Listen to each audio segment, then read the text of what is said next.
We stay stable not by resisting change, but by changing. How do you adapt? How do you grow? How do you evolve? We are just always in conversation with change. You have this paradigm around having versus being. So explain that. The more that we can define ourselves and our pursuits in ways of being, then the less fragile we are to change. And this is really where the rubber meets the road, where the work actually lives and breathes.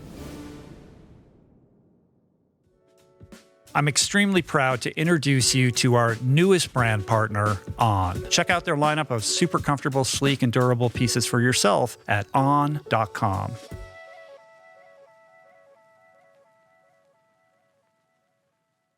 Great to see you, Brad. Thank you for coming out and doing this. It's always a pleasure to probe your brain. And the occasion for this, which is very exciting, is this new book you've got, Master of Change, which you did a great job on. I really enjoyed it. Looking forward to unpacking it. So maybe tell us a little bit about the thesis of the book, and then I want to get into kind of what motivated you to explore this specific topic.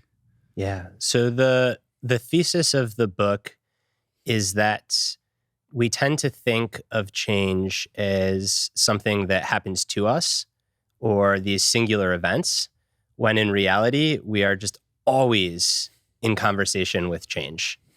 And because we think of it as these singular events, we often relate to change as something that happens to us instead of something that we're in conversation with. Mm-hmm. And the kernel of the idea, I know you said you want to get into it, so I'm sure we will in more detail. Early COVID, just article after article with the headline, "When are things going to get back to normal?" And it struck me that back to normal is probably never going to happen. Mm-hmm. And then I did what I do, which is I got really curious and I started looking at the literature on how we think about change and realized these two competing models of homeostasis and allostasis. And we spend a lot of time thinking about homeostasis, and that's kind of the conventional prevailing model, but it's not necessarily the best fit one.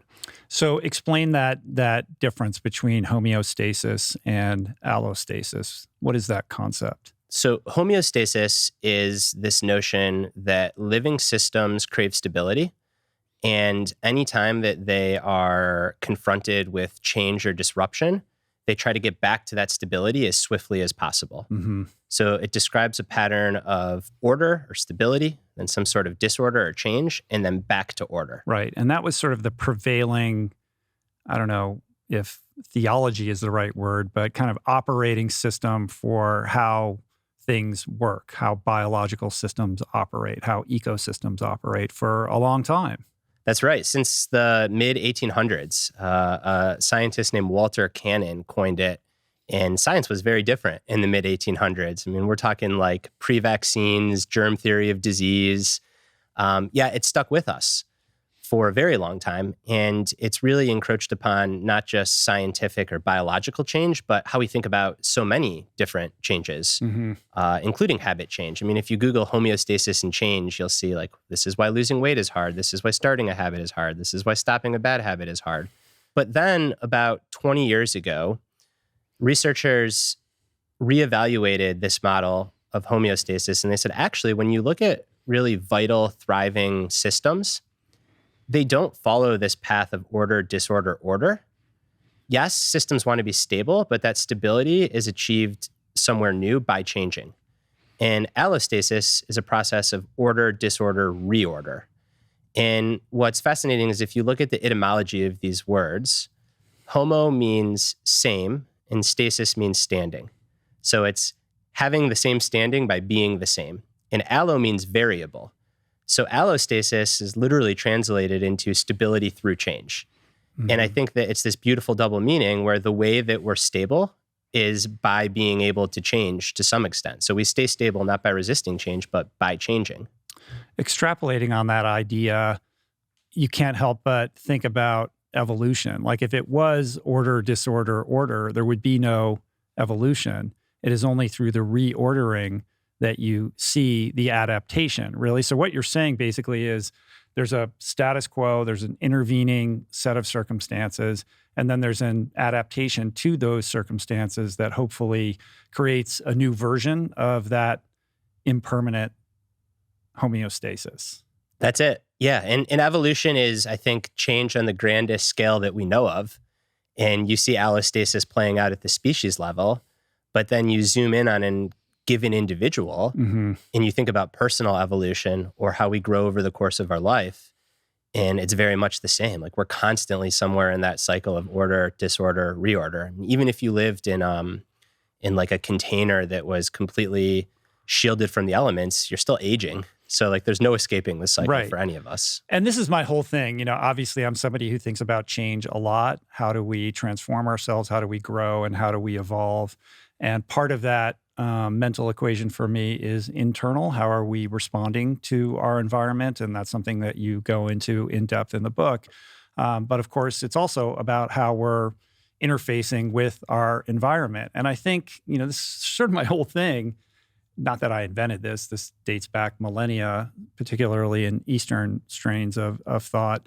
But this idea that we operate on a sort of twofold delusion. The first thing being that we convince ourselves that most things are static, that we are who we are, the world is the way that it is, and this presumption that things not only are going to stay that way, but that they should stay that way. And if they don't, there's something wrong, right? And then the second thing is this delusion or illusion that we have any kind of control over this, right? We do have some level of control over how we respond to these things and how we behave and what comes out of our mouth and the thoughts that we entertain, et cetera. But we really don't have any control over the external world and what's happening to us. So if we want to be adaptable and we want to be able to go from order, navigating through disorder, to reorder, we have to disabuse ourselves of this illusion that the world is static on some level, because not only is change the natural state of everything, nothing is static ever, from the subatomic, particles to the universe, right? Like, every single thing is constantly in motion. And it's really our job to kind of cultivate that awareness and then direct the few aspects of ourselves that we do have domain over to the best of our abilities to evolve, in lockstep with this. And I guess you've given a term to this notion, which is the inescapability trigger. So talk a little bit about what that means. Yeah, so that's not my term. This is a term from the behavioral scientist Dan Gilbert. And the inescapability trigger is when there is an event that happens in our life or a change that happens in our life. And instead of trying to problem solve or make it go away or wonder if maybe in the future things will shift, we just accept it as completely inescapable. And then when we do that, it allows us to start thinking about reorder instead of just being stuck in disorder or even the old order. So a really prime example is somebody that is in a job that they just don't like. And instead of shifting to a new line of work or really putting themselves out there and trying to, they wonder, well, maybe I can do this job crafting thing where I stay in the same job, but I try to make it better. Or maybe I can report to a different boss. Maybe I can work with different people. And at some point, you have to ultimately say, like, this job just sucks.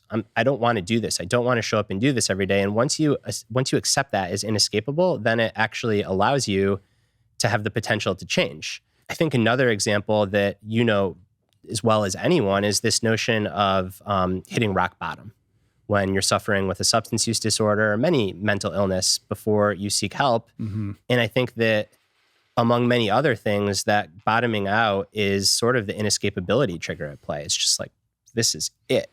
There is no escaping this. What I am doing to try to fix this or make it better isn't working. So I need to change. I need to do something else. Right. I mean, I think of that as this equation where change occurs when the pain of your current condition or situation, the suffering that you're experiencing as a result of that, outweighs the fear of change. And that fear of change is also a form of suffering. And these two things it's another conversation that's happening or a tension between these two things. We've talked about this many times. I mean, I'm a very stubborn person. I need to kind of be in that tension where change only happens when the pain of my situation outweighs, I go, I'm just kicking and screaming into any kind of adaptability or change. What's interesting about that, I mean, this is obviously, we're talking about changes within ourselves. Those are mostly, or maybe you have a different view on this, situations in which we're trying to alter our own behavior. And that may or may not be related directly to some externality that we don't have control over.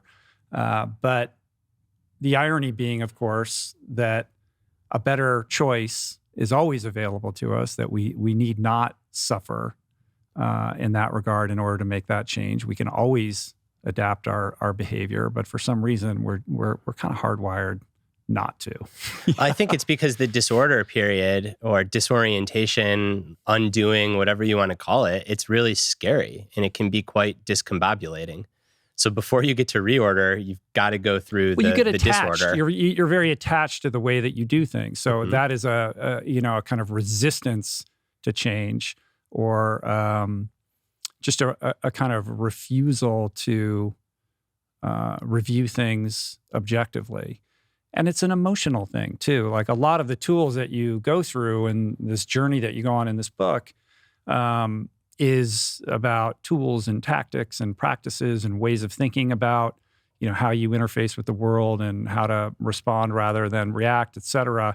But in my own lived experience and in the many people that I've talked to and that I know, it's harder because emotions are messy, and we come with a lifetime of experiences and traumas and, kind of neurological grooving that is the predicate for how we behave. And unraveling all of that to create a healthier new pathway is not only confusing, but sometimes just every fiber in your being is telling you that that's the wrong thing to do.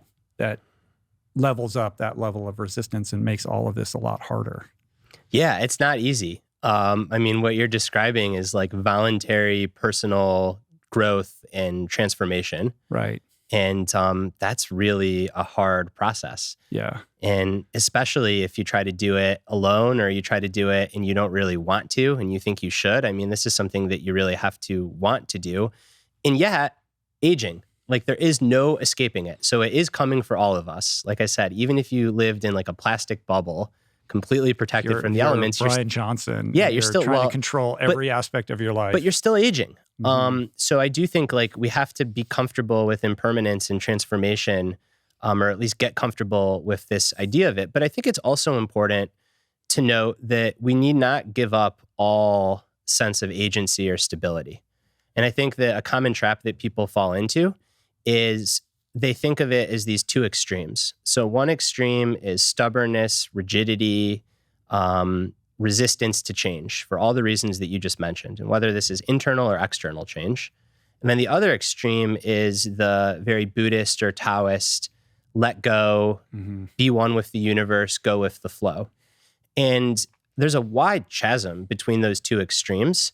And I think that we can still have agency and control. And if part of our temperament is to be someone that is stubborn or even a little bit rigid, like you can take that with you as you change. There's no need to necessarily surrender all of it. It's just about how do you take those core traits and then apply them flexibly instead of like apply rigidity rigidly. Right. To have a bit of a non-dualistic view of these different ways of being that is another conversation that you can be in with yourself. Yeah, that's right. We talked about this a lot the last time that we spoke, and it's just been such an important tenet in my thinking and writing is when I catch myself in this or that, which I do because I grew up in the West and I'm a linear thinker, studied economics. I often ask myself, like, is it really this or that, or is it this and that? And sometimes it's really this or that, but when it's this and that, then there's all kinds of degrees of freedom to have a big toolkit and apply certain tools when they're helpful and not when they're not. Right. Well, I would imagine that the balance of that equation, if you grew up in the West and particularly in the United States, is going to weigh heavily on the side of individualism, your own kind of self-destiny and your own personal liberty and all of that, this sense of tremendous agency and a empowered sense, or maybe an outside sense of how much you can control not only yourself, but the world around you. Whereas Eastern, obviously very different. But that's a whole new way of thinking and being that's foreign to most people who were raised in this part of the world.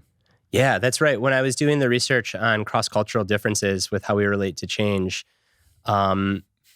this fascinating occurrence, which is, I guess, not at all surprising given what you just said, but still, when I heard it, it was really surprising. So in the West, particularly in America, we identify with things like our Enneagram or our Big Five personality traits, our Myers-Briggs score, and there's validity. These are like useful tools. Mm-hmm. By no means are they not.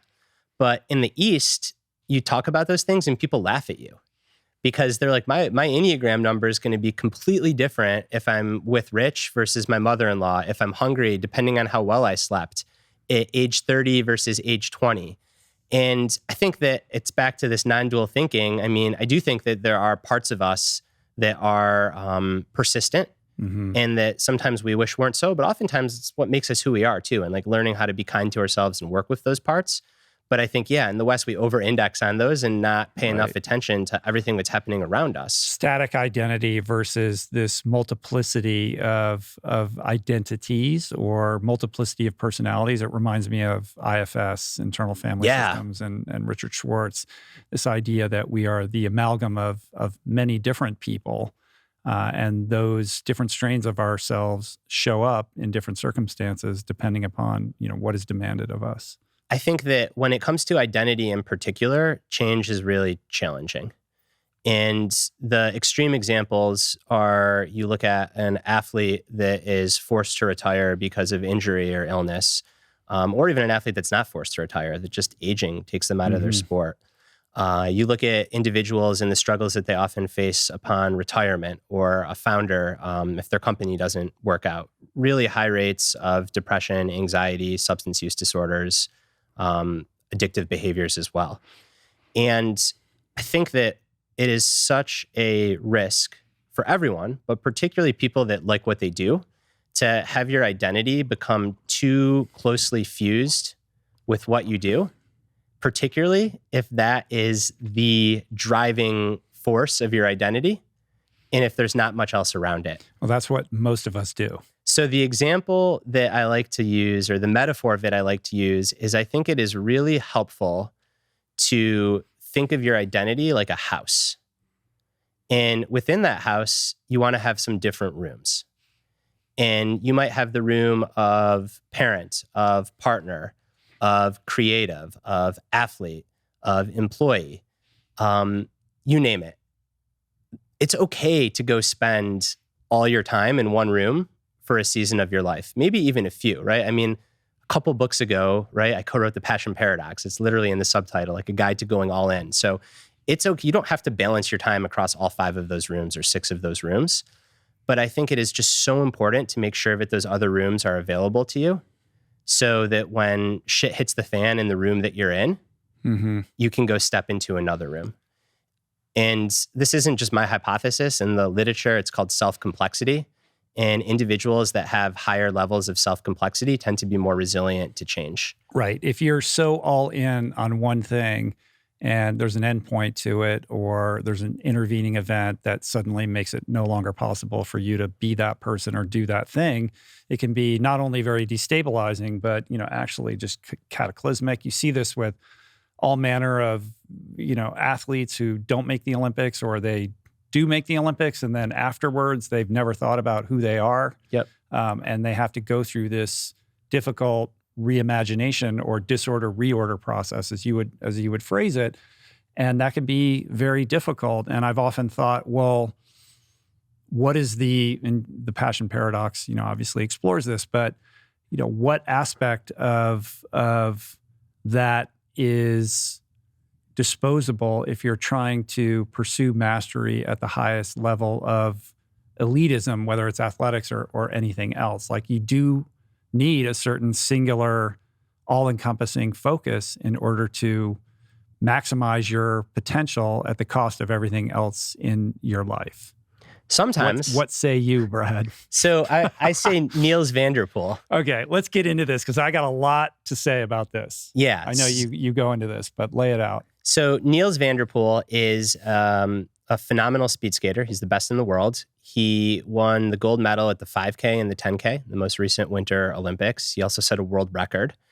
And Nils van der Poel, following his Olympics, he released this 67-page, maybe it's 69. I don't want to split hairs. 62-page PDF.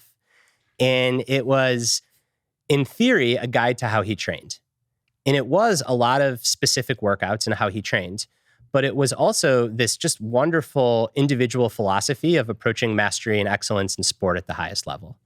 And Nils wrote about how when he was a little bit younger, he did just what you said. He completely identified with the sport, with speed skating. His entire social life, his even like spiritual life, it was all just in the oval, in the speed skating ring.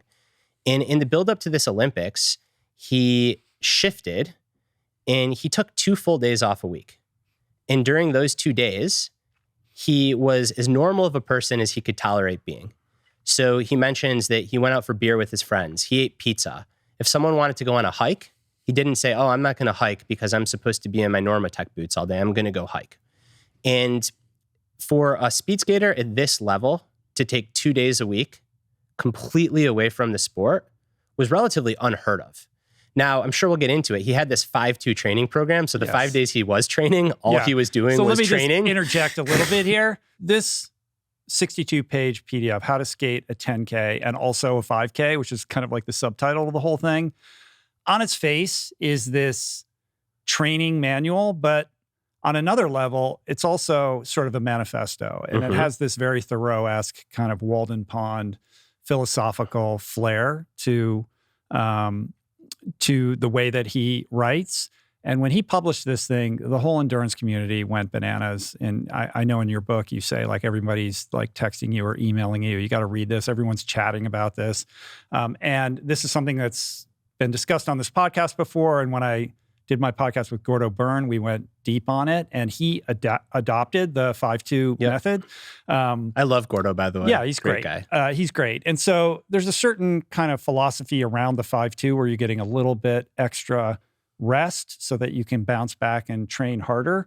But just for context, so we're on the same page here in terms of like this guy's training output, because it is absolutely insane. This is a guy who is on, like during those 5-day periods, he's on his bike. Like he just created the world's largest aerobic base. He's on his bike for like 6 or 7 hours a day, and not just going like it's his zone 2, but everyone thinks of zone 2 as kind of like your easy. I mean, he's going zone 2 at 250 watts, like for 7 hours, which for him probably isn't that hard, but this is still like quite a bit of output. So he's putting in like 33 hours of training in 5 days. And then he gets those 2 days of rest, but he also would do like 5 straight threshold workouts. And, you know, he would set these intermediate goals for motivation, like running a 100K ultra marathon in the middle of his training. Like his output is bananas. And that's why he's the world's best.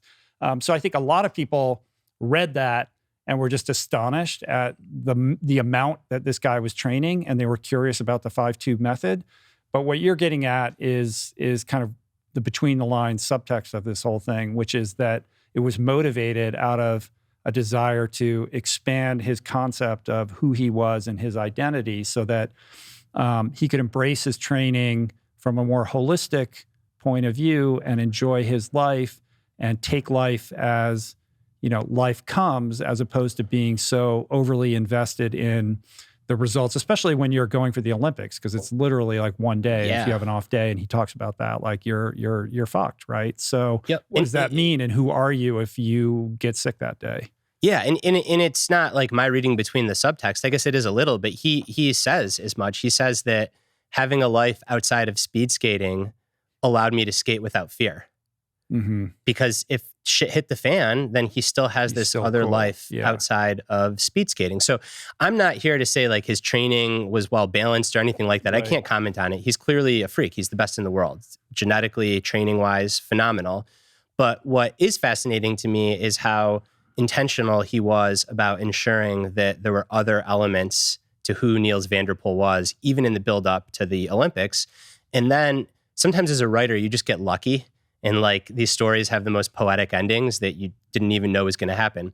So while I'm in the process of writing the book and I'm already like, honed in on van der Poel to explore this concept of self-complexity and diversifying your identity, he decides that he wants to give away his gold medal to the daughter of someone that has been jailed for writing a book that the Chinese regime felt was not kosher.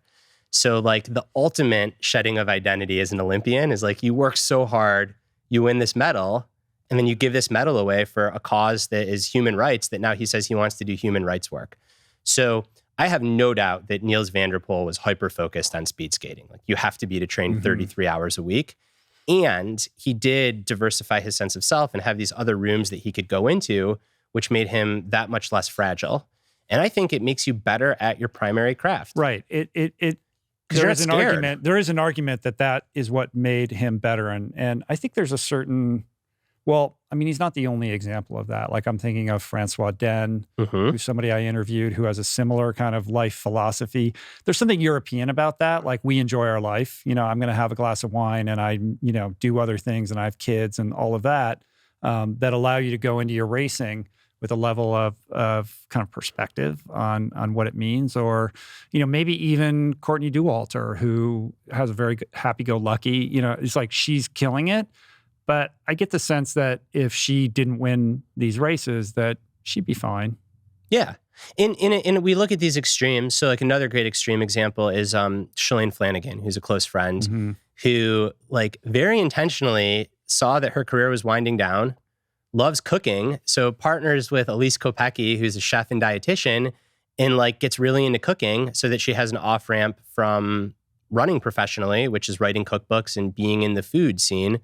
But I also think that just for mortals, it's really important.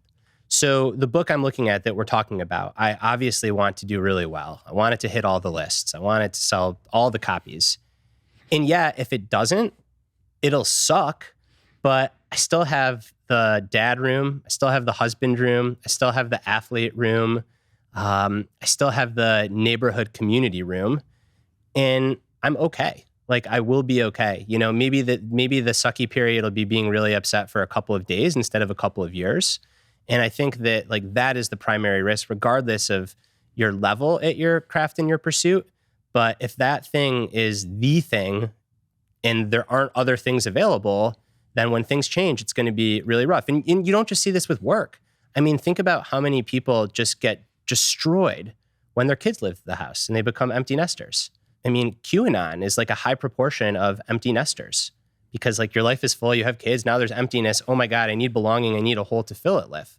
So I think anytime we really care deeply about something, that's a good cue or a good trigger to make sure that there's other parts of our identity. Just like diversify our sense of your self. Financial portfolio. That's it. Right? Like we need to diversify our identity. I mean, more broadly, it's really a conversation around attachment and non-attachment. How attached are you to the results of your labor? In 12-step, it would be kind of referred to as surrender, which a lot of people misinterpret as sort of giving up or being laissez-faire about your life, which it isn't. It's just a more Eastern notion of holding on more loosely to the externalities. In other words, the results of the things that you care about because you don't have control over them. And if you can be right-sized about that, you don't even need, like if you can be a total Jedi about that, then you don't even really need to diversify, because to diversify really is just to apportion your potential disappointment across a number of buckets and kind of, play the odds with that. But if you're truly not attached, which doesn't mean you're not working hard, you can still be totally devoted and hold a vision for yourself of achieving these things, but be so grounded that when it doesn't pan out, like you're still cool, right? Like that's the real kind of elite level. But I push back against that notion because I don't think you can non-attach from your kids. At least I can't. When my kids move out, it's going to break my heart. Right. I mean, I have 2 kids that are leaving, shortly. There's part of me where I think this is awesome. Like I can like do what I don't have to pick anyone up or any of that. And of course I'm going to miss them and I'm going to mourn what used to be, but that disorder is allowing my wife and I to reorder in a new and interesting way that is bringing us closer together. It's just a new season. It's inevitable. But as a parent who has kids that are older than yours, like you are on an insane roller coaster for years and years and years, and that will never end. And That's right. It really puts you in deep connection with your inability to kind of control the external environment. Yeah, but I think that notion of non-attachment, I think, is just such a lofty goal that is very hard for most people to genuinely achieve. I understand the parenting thing. Sorry to interrupt, but I'm talking more about like you set a goal, like you have your book, right? Yeah. Like, and it's like, how it does on some level is a function of how hard you're going to work to push it out there. Sure. But ultimately, there's a lot of things that are out of your control. And when it's all said and done and the dust settles, you're still you, and it's a New York Times bestseller, or nobody buys it, or more likely somewhere in the middle of all of that. It's all what it is. How are you anticipating how you're going to show up for that experience? Yeah, and I think that what I argue, and maybe we're saying the same thing, is that it's easier to be less attached to the result if you've got other rooms of your identity. Yeah, because if I really just pushed here and there was no athlete Brad, there was no neighbor Brad because I was just working all the time. Dad Brad was minimized because I was working all the time. And then this didn't get the result I wanted. I'd have a lot harder of a time not being non-attached. So I think that maybe non-attachment allows you to diversify your sense of self easier. I think that for my Western brain that does like to hold things tight, diversifying your sense of self is like the more pragmatic path to allow for some of that non-attachment in personal pursuits. Yeah. Every athlete I know is going to tell you that having the right gear is key to performance. If what you're wearing is poorly crafted, it's just going to put distance between you and those goals you've set. You owe it to yourself to invest in the best, and the best is On. I'm obsessed with the Cloud Ultra, great on the trails, and I just got the new next-gen Cloud Stratus 3 for the road. I'm loving those. But On also has this incredible line of lightweight, high-performance apparel that is just beyond anything I've previously donned. It's like this second-to-none second skin. I love to rock the sweat-wicking Ultra Tee and the Ultra Shorts, which have this pocket right at the base of the spine that perfectly anchors your phone. No jiggle. I'm just so proud to partner with On, and I love their vision for the future where their gear is fossil-free and engineered for circularity. So check out their amazing lineup of super comfortable, sleek, and durable pieces for yourself at on.com. A close cousin of all of this is our friend David Epstein's idea of range, right? When you are kind of pursuing many different curiosities, you become robust as a result. And even elite performers who have been reared across a multiplicity of many disciplines end up becoming elite in their particular field as a result of, and not despite, spreading themselves across many things as opposed to being entirely focused on one thing. But I'm curious about, you also, you have Terry Crews as an example in this same kind of, area of topic that we're talking about.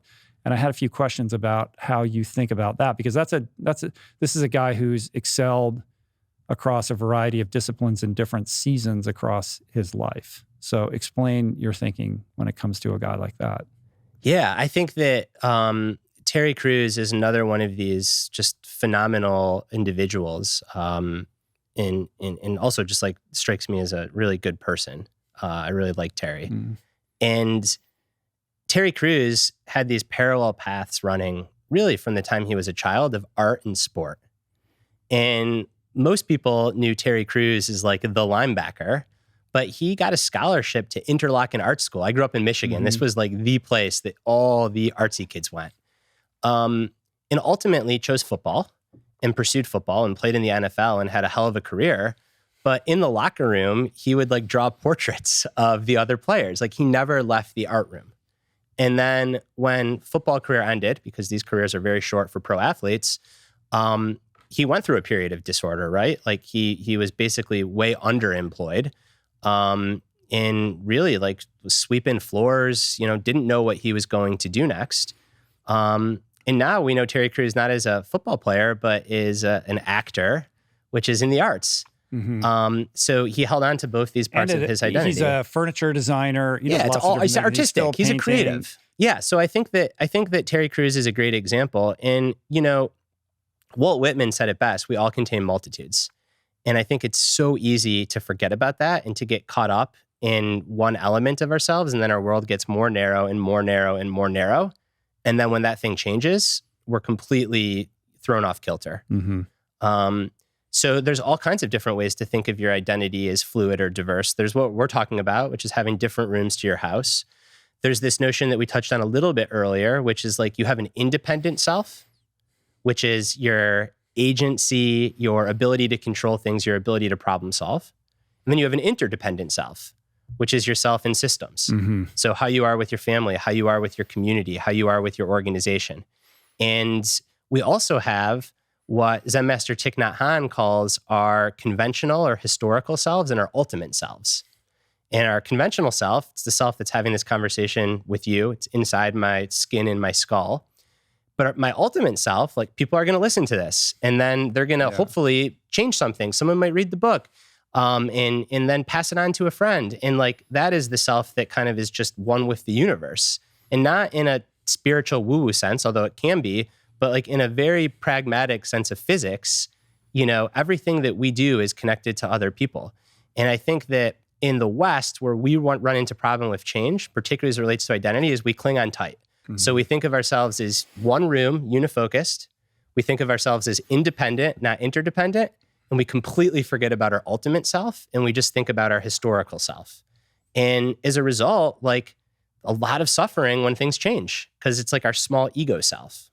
Also, Brad, there is no past and there is no future. There is only this moment right now, and whatever potential it holds in terms of how you choose to act in the subsequent moment, right? So how much of this or how much of what you're advocating and speaking about can be consolidated or really condensed down to how mindful and present we are in every single moment as it arrives. I mean, that's every book everything. I was just going to say, every book I've written, maybe every book I've read, could probably all be condensed to just like be in the present moment as much as you can, knowing that unless you have achieved next level enlightenment or you're in an environment where that's possible, you are going to be influenced by past experiences. And you are also going to be often influenced by thoughts of potential futures.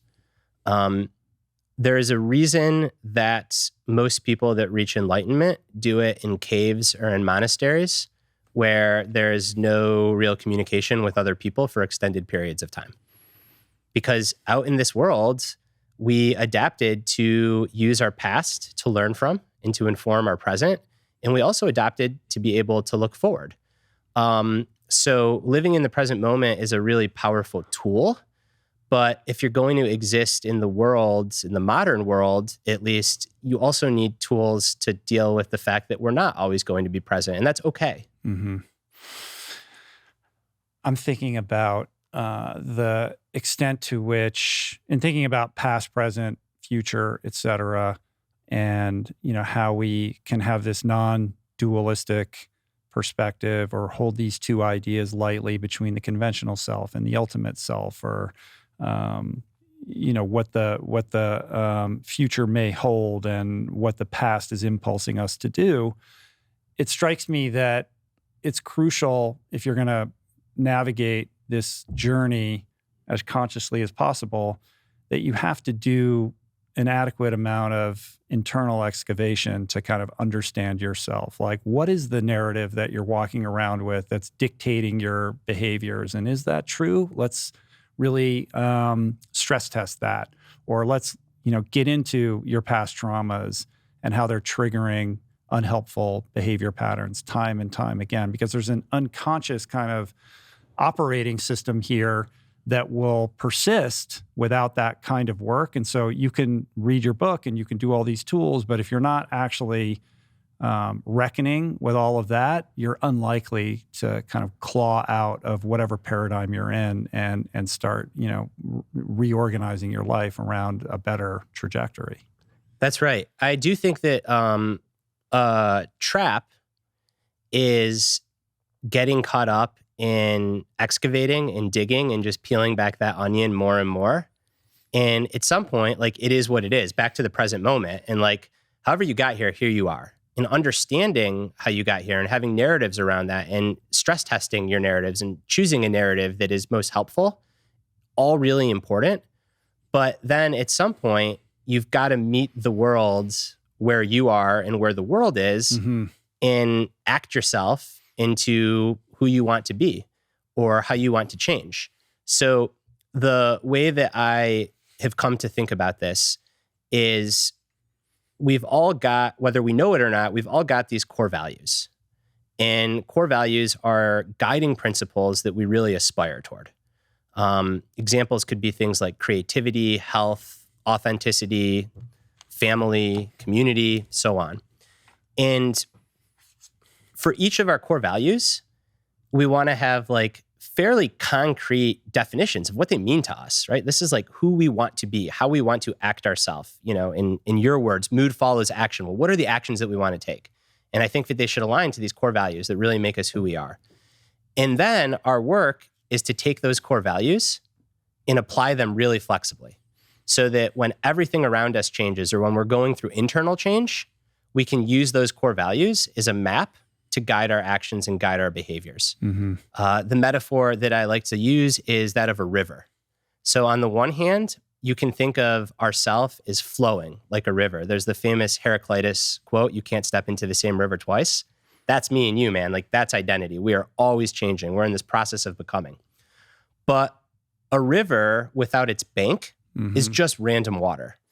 So the bank to our identity, we've got to have some kind of bank, and it can be past narratives or habitual ways of acting, which it often is for people, or we can be more intentional about that bank and say, these are the values I really want to aspire towards. Here's how I'm going to act on them. This is going to be the bank of my identity. And this is going to be the part of me that's really rugged over time that's going to help channel and direct the process of becoming. Yeah, this idea of rugged and flexible boundaries, another conversation that's happening, another non-dual, kind of way of approaching your life that fucks with us as Westerners. Like, we like our dualism. You know what I mean? It's hard to like hold two ideas that are in conflict with each other at the same time and understand that they both have value. It's sort of like waves and particles, Yeah. I just saw Oppenheimer. Yeah. So, you know what I mean? Like, these two things are true and they are happening, and it's hard for us to understand it. But the more that we can kind of get on board with that, the better and more resilient we are when it comes to navigating these kind of unforeseen circumstances that get thrown in all of our directions all the time. That's right. And we know this from the greatest teacher of change there ever has been and probably ever will be, which is back to evolution. So what makes a species survive for a long time? Two things. The first is it has to have these core elements or components that make it what it is. And if those things changed, it would be unrecognizable. It wouldn't be the same species. So that's the stability part. That's the ruggedness, the stability. But then it also has to adapt and evolve and be super flexible on how those core things manifest. And that's the flexibility. And evolutionary scientists, they call this having, again, back to this word complexity, high levels of complexity. So you want to have differentiation, these different parts, but also integration, like these core values that make you who you are. And if you lose the core values, then yeah, you might live forever, but you're no longer you. Like, the species it's unrecognizable. It's completely a different species. It has evolved itself out of what it was. But if you're way too rigid about who you are, then when environmental change comes, you get selected out. Right. And I think that, again, taking evolution, this like change on a massive scale, and then zooming into ourselves as individuals, I think a lot of those same things hold true. Because to go to someone and just say you're completely fluid, you're a process, that can be really scary. I mean, you think about having truly no confines of identity, at least in the West, they would define that as psychosis. And that's not a spot that you want to be. Unless you're Sam Harris. Yeah, in but which Sam case, Harris does have... there is no self, really. But Sam Harris has... There is no locus of consciousness. But Sam Harris still can get through an intersection. Right. So like he does have a historical self. Like there is someone there that says like, oh, the light's red, I got to stop, and now it's green, I have to go. So I think there's degrees of letting go of like that more... that locus of self. But I think for most people, certainly for me, like the goal isn't to let go of that. The goal is to know when it's a useful tool to lean into, but know when I'm clenching it a little bit too tight. To drill down a little bit more on this idea of values and trying to kind of create a situation in which your life and your decisions that you're making cohere along a core set of values that are important to you. You have this paradigm around having versus being. So explain that. Yeah, I'm going to explain that. And then I want to take a moment to go back to values and thank you for something that I think I've thanked you for before, but I don't know if I've ever thanked you in front of an audience of hopefully tons of people. So, but having versus being first. Erich Fromm, one of my favorite intellectuals ever, late 1900s, he wrote this masterful book called To Have or To Be.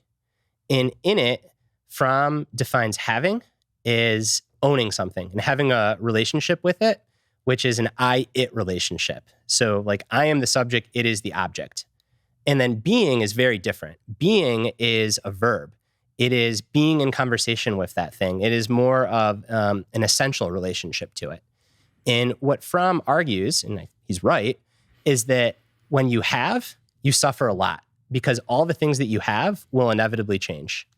But when you're in a being relationship with those things, you suffer less because you're fluid, you're changing with them, and you're more accepting that they're going to change because it's a process. And I think this happens all the time in relationships. Like, the worst way to go into a relationship is to say, like, I have this person. I have my soulmate. And, like, they're not going to change. They're going to be the same. And you have a having relationship, and then they change, and you completely freak out instead of being in love with someone. And I think this notion of having versus being is beyond just relationships. It's so important because the more that we can define ourselves and our pursuits in ways of being, then the less fragile we are to change. Right. Because anytime you have something, that thing is going to change or be taken away.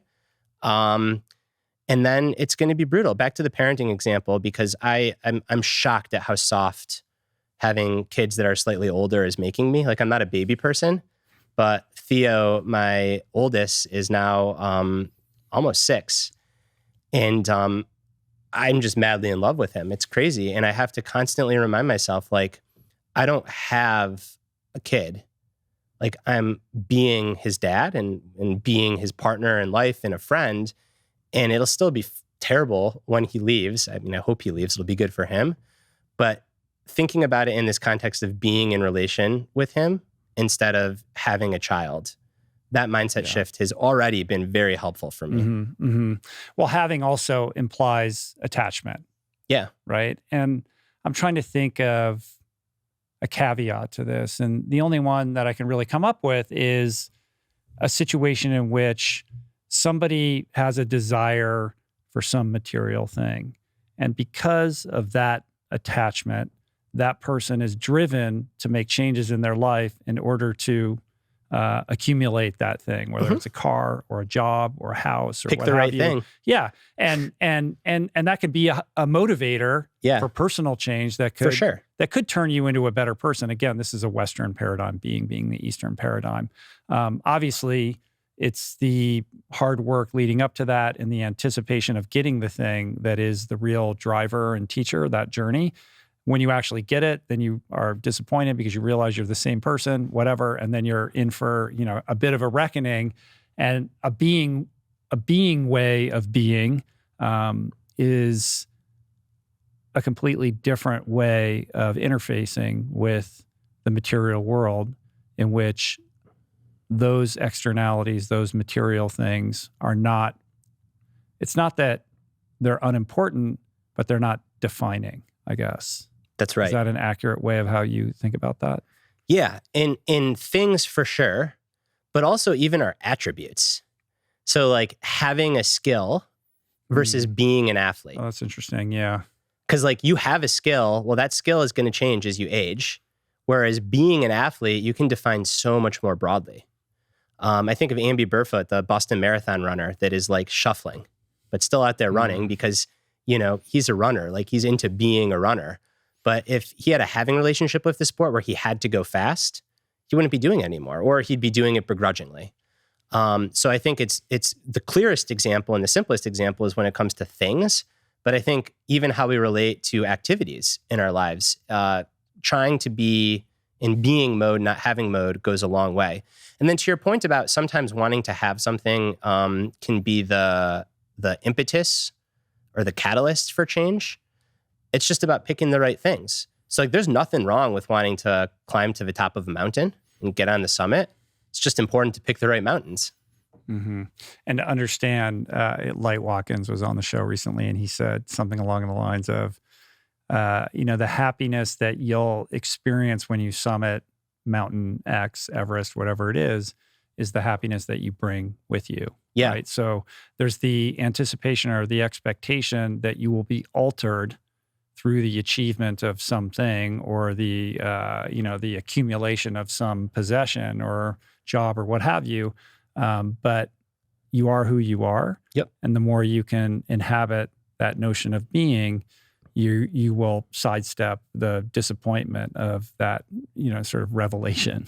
Yeah. Right? Robert Pirsig, Zen in the Art of Motorcycle Maintenance, writes that there's no Zen on mountaintops. The only Zen up there is the Zen that you bring up there. Right. Yeah. I guess maybe that's where Light got it from. It's such a beautiful way to put it. So back to values in evolution, because I think this is really important in personal evolution, and we're talking about it in a fairly conceptual way, and I want to make it real. And I want to give you like a very public moment of thanks. I'm going to get uncomfortable. So that's fine. By the way, you still haven't answered my first question. What was your first question? Why did you write this book? But go ahead. We'll get to that. Okay. So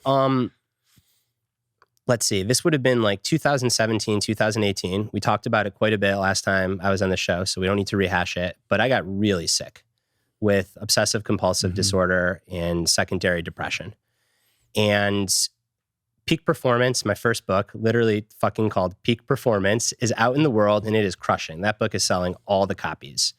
And I am in a really deep, dark, debilitated hole. I start to get better because when I was in the hole, I couldn't think about doing anything other than just surviving. And about 6 or 7 months into that process, I confront this huge cognitive dissonance and tension, which is out in the world. People see me as the author of Peak Performance and like this, national, international expert on performance. And internally, I'm suffering. And there was a 6-month period where like I really couldn't leave my house. Like it was really, really bad. And I still wasn't on the other side of it. So I was like quite scared that I was never going to get to the other side. But I had enough capacity to like at least think about things other than survival. And the cognitive dissonance that I felt having that public view of me and what I was internally going through was just like way too much. And I asked myself, like, what are my values? And at the time, I didn't know. I was in full disorder mode. I like had completely come apart. I said, well, who do I really look up to? And I look up to you. And why do I look up to you? Authenticity. It's like, all right, like clearly I value authenticity, and not the performative kind, but like real authenticity. So I have 2 options. I either stop writing, because any writing that I do, I'm not being authentic to my experience and like what I want to share, or I fucking write about this. And that was so scary, not necessarily because I thought that people were going to think less of me. All this is still some years ago, like mental health was still somewhat more stigmatized. Every year it feels like we come a long way. But I was just scared that like I wasn't even on the other side of it. I was like kind of writing about a really shitty experience from the shitter. But that is the value of authenticity. So I wrote the piece, and that piece led me to sell the book that I wrote. Like that piece set my career on a completely different trajectory. I'm no longer just interested in peak performance. I still care about it. But like at a time when my river felt like it was exploding, I had to have some kind of guardrails, like something that made me who I am. And it was searching for those values. So like seriously, a sincere moment of thank you, because one way they teach in acceptance and commitment therapy, if you don't know what your values are, it's to look to people that you admire and then ask yourself, what do you admire about those people? And then that's probably a value for you to aspire towards. And then you just act on it, even if it's scary, even if you don't really want to. You act on it, and then that becomes your rudder that lets you cling on to some sense of identity of this is who I am. So thank you for that. Yeah. Beautiful. Thank you for saying that. Again, I get really uncomfortable with this kind of stuff, but I appreciate you saying that. That means a lot, man. And as you were sharing that and this kind of evolution of who you are and what your identity is, parent, athlete, author, podcaster, peak performance guy, coach, etc. And as you mature, being able to like loosen your grip on the reins of the subject matter that is speaking to you, right? Like, okay, you're the peak performance guy. You can stay in that lane forever.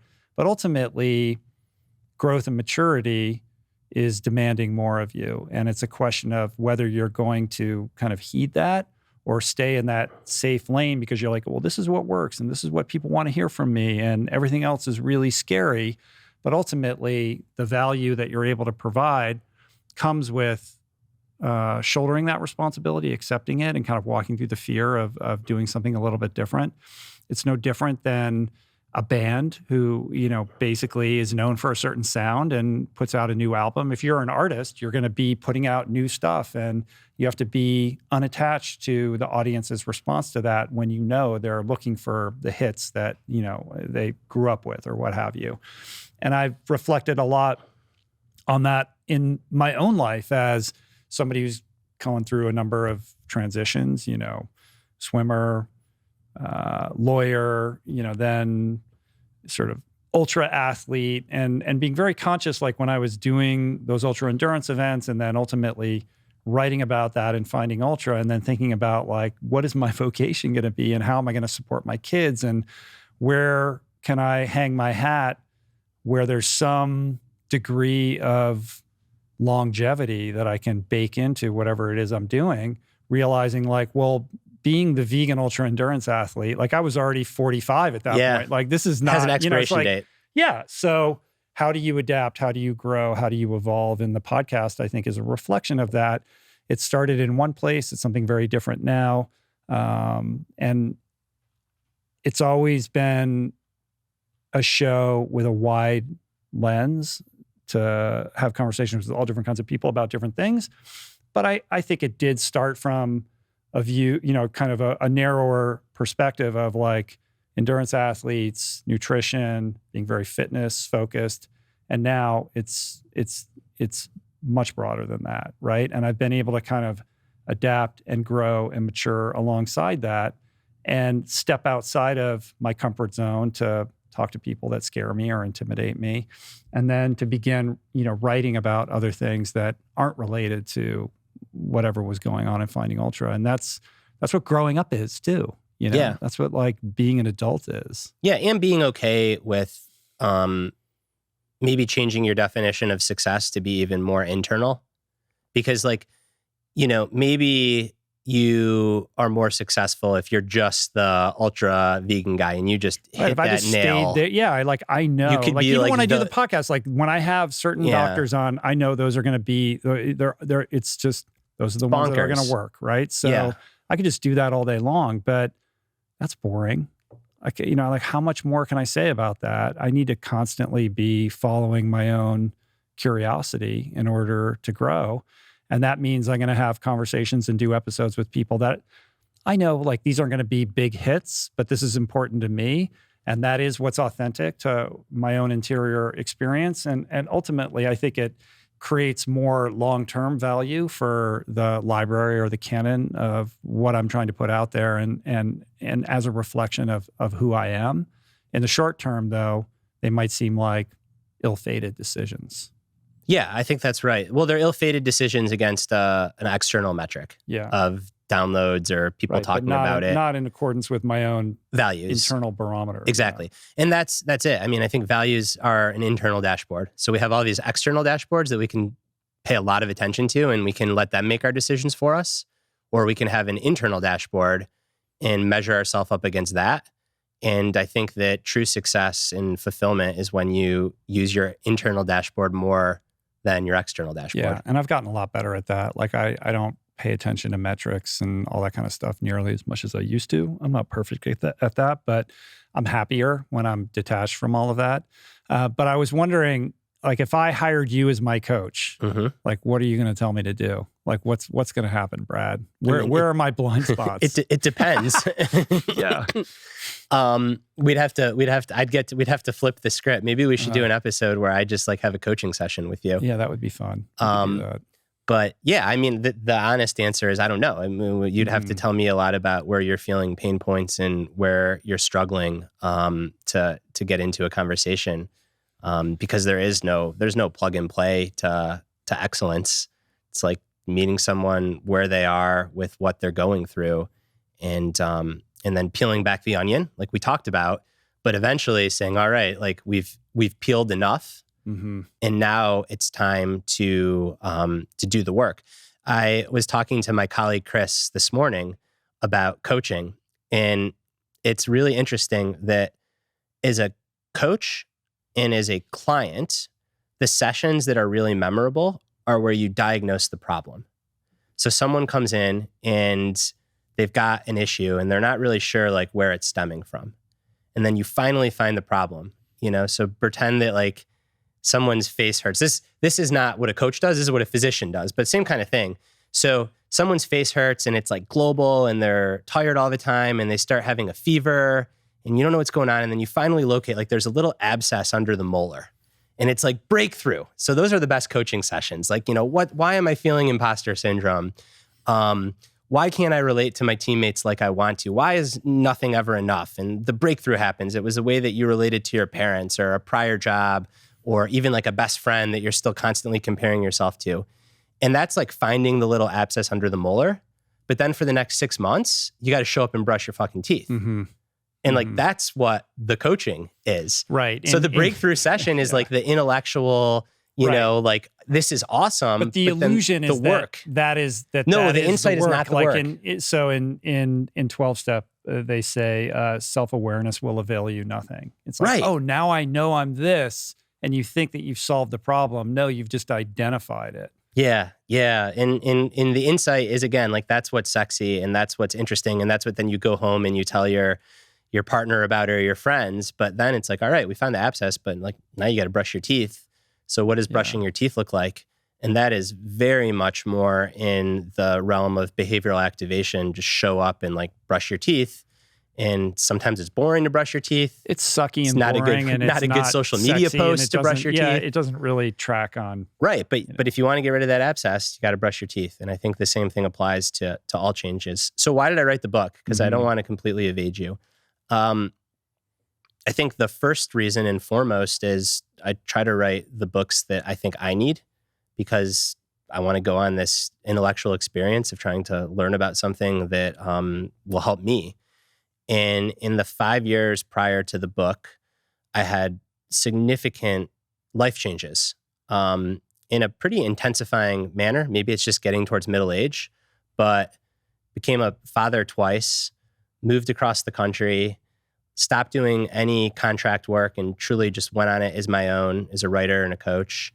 Had major orthopedic surgery that ended my endurance sports career. Became estranged from family members that I was once very close with. That was quite painful. Published my first solo book. All kinds of massive changes. And like you, I like stability. And this was challenging for me. And I didn't feel like I had a great model or mindset for how to approach all of this. And then the pandemic happens, which is change that we all faced on this like huge societal scale. And as I mentioned earlier, I keep seeing these articles about when are we going to go back to normal? And I think it occurred to me that in my own life with some of these changes, I'm like, well, when are things just going to get back to normal? And that's when I'm like, no. Like I'm thinking about this all wrong. And I literally remember Googling, why do we think of getting back to normal with change? And then 6 clicks later, this is before you could just ask AI and it would give you an answer. I found myself at Walter Cannon in Homeostasis. And that was the kernel of the exploration that led to the book. Yeah, that's cool. I think these periods of disorder that visit all of us, it doesn't matter how rich or healthy or, how successful somebody is, you don't get out of life alive, and everybody has to deal with difficulties and loss and death and pain, and it comes in different packages for everybody at different times. In our own case, my family, my wife and I, during our kind of dismantling financial and everything, it was a very confusing, protracted period of years. It was like 7 years of confusion and uncertainty. And yes, I like stability, but that process taught me so much about how to be flexible, how to be neutral, how to cultivate a different level of elite non-attachment. And it allows you to be present. And it also requires or demands of you a level of faith in order to reframe what is occurring and look at it as a lesson or an experience that is going to inform your life at some point when you get into that reordering phase, right? Yep. It is the ultimate teacher, as painful as it is, if you choose to reflect upon it in that way. And it's fucking hard, and it's going to be different for everybody. But to the extent that you can flip the script and look at it as an opportunity, I think that these are the richest experiences in terms of our own personal evolution, growth, development, that will transform one's life into something that is so much better than they could have imagined as they, enter into that reordering phase. I mean, that's certainly been my experience, and I wouldn't wish it on anyone. Yeah. But I also want everybody to have their version of that. Well, you have to, like you said, there's no getting out alive. Yeah. I think 2 things when you shared that came to mind for me. The first is the importance of having some expectancy that this stuff's going to happen, and having an expectation that disorder and change and disorientation can feel really scary. I think that so often, especially in America, we have these rosy glasses and overly optimistic views of what life should be, even what change should be. And then when we get into the thick of it, we're completely thrown off guard. It's like running a marathon and expecting mile 20 to be not so bad. Mm-hmm. Well, you drop out of the race when you get to mile 20 because you are completely thrown off. Whereas if you expect mile 20 to suck, you get to mile 20, you're like, all right, I'm here. Having a proper expectancy of these disorder periods and how challenging they can be and how sometimes they do take not just days or months, but years, can help us remain rugged and give us the fortitude to work our way through those periods. Because the brain is a prediction machine. And if the brain is just predicting stability, stability, stability, and then suddenly there's chaos, and we don't update our model, we don't update our predictions, we don't update our expectations, then we're just going to suffer.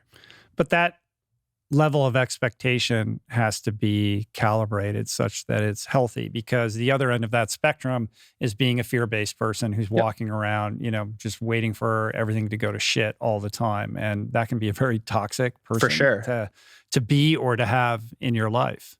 Yeah. So there's these 2 relatively polarizing extremes between the Pollyanna, toxically positive person and then the nihilist despair porn person. And you see both of these on social media all the time. Either everything is great always. I just went to the cafe, met my friends, had a great, veggie burger for lunch, and life is great. Or everything sucks. Look at the polarization in our country. This, that, everything's just terrible. And in between those 2 extremes, there is this enormous valley that we can all live in. And I've been thinking more about this, and I write about this a little bit in the book, that I think that why people fall into both of those extremes is because they're lazy. So if you are Pollyanna about everything and you bury your head in the sand, well, then you don't have to do anything. Everything's perfect. Your life is perfect. That also it absolves might be you even the need to do most anything. afraid person. Because right, maybe, because like you can't even see it. Yeah. Or like you're truly just like checked out because like, everything's fine, so I'm not going to engage with the hard stuff. You don't have to do anything about it. Whereas the despair porn and everything sucks always people, it's like an intellectual version of toxic positivity. Mm-hmm. Because then you also don't have to do anything. If you were as smart as me, you would understand how right, and everything's hopeless anyways. Mm-hmm. So like I don't have to do anything. Right. And I think the work of a mature adult is to be in the middle and to say, yeah, like parts of me are broken, parts of this world are broken, but I have to show up, and even if it's pissing in the ocean, I need to piss my piss, because like otherwise, what's the point of any of this? So in between toxic positivity and despair is like the ability to have some hope and to take action, and ideally to take meaningful action. Viktor Frankl called this tragic optimism, right? Like to accept there is suffering and tragedy that is inherent to this human existence, and that the world that we live in is broken. In his time, it was the Holocaust, one of the most broken, maybe the most broken things that humanity has ever brought upon itself.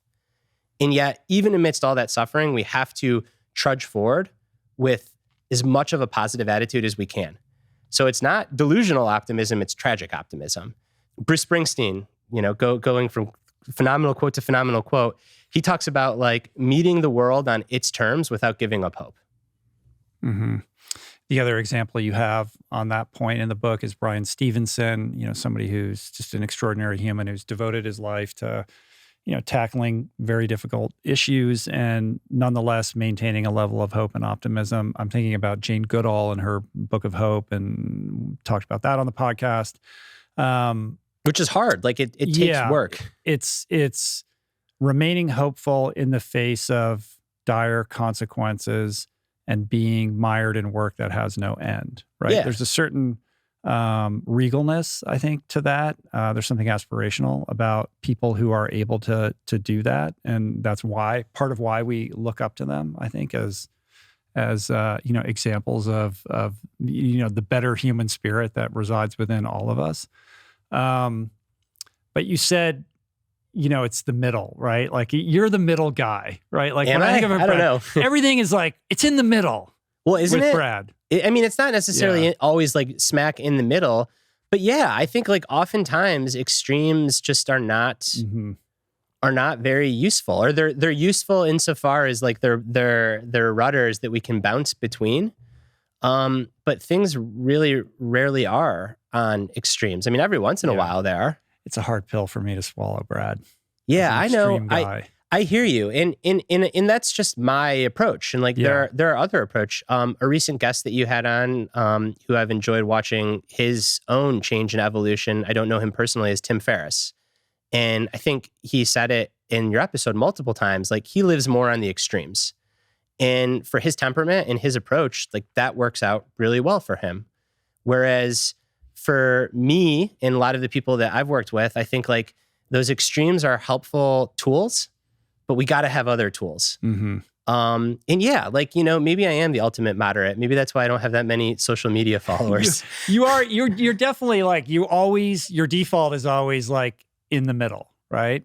And it's just interesting. We're friends and we've had many conversations, around this kind of topicality, because I am an extreme person. And I've always sort of been hard on myself for not being, more balanced, and at some point just embracing this aspect of me and trying to channel it in healthier ways than I have in the past.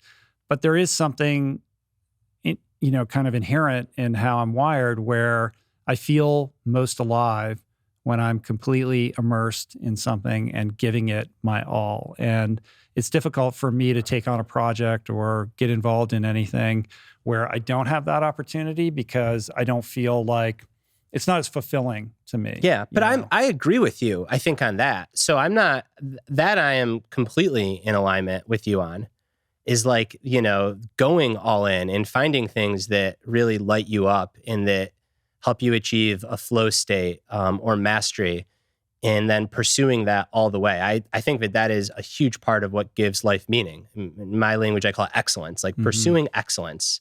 That is my peak value. excellence and love, and you could argue that they're the same thing. So there, I have no moderation. I think the what you would argue, I guess, is it's just looking the other way and making sure, like, well, if this doesn't work out, like, is there somewhere for me to land? And I understand. I think having that place to land frees you up to do better because you are not scared. Most people, right? And also calibrating that intensity with the other values in your life to make sure, like, it's, so I think of it as like a pendulum, or, today I'm going, I'm rowing my boat towards this. I can't row my boat towards everything every day. Right. Yep. And I'm not somebody who can do lots of different things and kind of gear shift in between projects. I have to like do one thing, be completely immersed in it. And then I'm like, okay, I did that. And now I can go over here. My wife is very different. She's like, there's like so many pans and so many burners going all the time. And I'm like, how do you function? I don't understand. Yeah. And in my own life, I guess, because maybe I'm walking myself back from being the middle guy. Maybe it's just like with these big concepts. But when I think about it, like, people will often tell me that I'm pretty extreme because I just don't do that much. Mm-hmm. Like, I spend all my time parenting, reading and writing, or training. I don't really do anything else. Mm-hmm. And I'm also like very keen on building community where I live. But that often is just like sitting on the porch. Right. Because it's quasi in the South now. Yeah. But so you and Ryan Holiday are going to get along great in rural Texas next week or tomorrow or whenever it is you go to see him. So I don't have I don't have a lot of balance. I only have a couple big rooms in my house, but I've seen enough people that only have one room, and that's where they get dangerous. I think that where maybe I am more, moderate or the middle guy is just in the discourse. So not in how I live my life and not how I encourage other people to live, but in the this or that, the discourse that we constantly hear. You're either, happy or sad, all these extremes. I think a lot of that is just bullshit. Like, we know that the algorithm, you've had countless wonderful guests on it. You've spoken about it yourself. The algorithm like serves up the polar extremes because that's what sells. It wants the hot take. It wants the contrarian perspective. It wants the new idea, or, everything you ever thought about this is wrong. And this is what you need to do. And that's what gets rewarded. And so a lot of content is created with that in mind. And the kind of more mature, nuanced approach, it's in the middle, or it's complicated. Tools. Or actually, like, most of what you previously thought is true, and maybe here's a little bit of an improvement or a tweak on that. Yeah. That doesn't, the internet doesn't traffic in that to the extent that it does when you're very direct and you're looking right into camera and you're saying, they've lied to you and here's the truth, right? Yeah. And I think that with performance and excellence and health and well-being and the topics that I think about the most, I like to think about it more as like tools in a toolkit. And you want to have a lot of tools in a really big toolkit, but then you need to know which tools to use when. And that to me is like the way to be a craftsperson, right? Mm-hmm. Like, with actual tools or metaphorical tools, like a good craftsperson, they have a lot of tools and they know how to use them. And I think bringing that to bear in whatever pursuits you have gives you the best chance of sustainable excellence. I want to put a pin in that and come back to it to talk a little bit about some of these tools, technology tools that people are using now, fitness trackers, et cetera, sleep trackers. I think there's an interesting discussion that we could have about that, but I don't want to get too derailed right now. I want to stay on the book and take it back a little bit to this idea of, we were talking about attachments. Close cousin of that is expectations. And you have some very interesting things to say in the book about the neuroscience of expectation. So walk me through what goes on in our brains and in our nervous systems when we create an expectation. This is my favorite science in the whole book. So I'm thrilled that you asked me about this. Our brains are prediction machines. It's the easiest way to think about it. So our brains are constantly forecasting what's going to happen next and shaping our reality based on that forecast. And if they didn't do this, getting through life would be impossible. So when you're walking down the tarmac to get to a plane, if your brain couldn't predict that you were about to step off into a plane, you'd be having 10 out of 10 panic because you'd be like, am I just going to step off and fall? So it's very useful to have our brains as prediction machines. However, when our predictions are off, or when the world changes around us insofar that what we expected to happen no longer does, it can throw us for a real loop. Because our brain is expecting one thing, it has a prediction for one thing, and then something else happens. And the way to get through that is by very quickly updating your expectations. And the most interesting science around this, to me, happens in pain science. Imagine that you have two people, okay? One is a soldier going to fight in a hot war on the battlefield, and the other is someone at a grocery store. And both people get shot in the leg. Very different reasons. The soldier is in battle, and sadly, there is, unfortunately, all too often, there's a mass shooting that happens in the grocery store. So both these two people get shot in the leg. Same bullet, same level of fitness, same level of leg strength, same exact spot. We know that the soldier is going to experience significantly less pain, and they're going to have a different hormonal reaction to being shot. So their biology is going to be different, even though it's the same leg, same gunshot, than the person in the store. And that's because the soldier has an expectancy that they might be shot, whereas the person in the store doesn't. So that's an extreme example, but we go through life with our brains on our heads, our prediction machines, constantly making predictions for what's going to happen next. And every time there's a change, those predictions are proven wrong. And if we don't update as quickly as possible, we get cortisol. Maybe not to the same level as getting shot, certainly not. But the bigger the change, the more cortisol we get.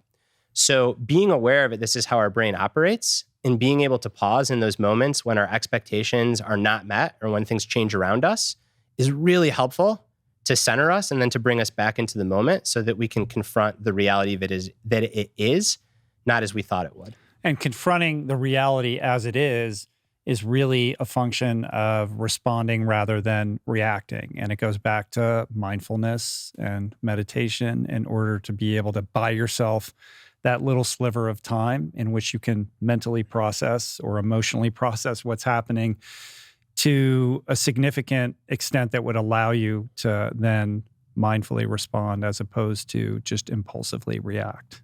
That's and right. This is really where the rubber meets the road. You were talking about like identifying the problem and then where the work is. Like this is where the work actually lives and breathes. That's right. And so continuing on the neuroscience theme, another area of neuroscience that is really important to how we think about change has to do with what researchers call the seeking pathway in our brain versus the rage pathway in our brain.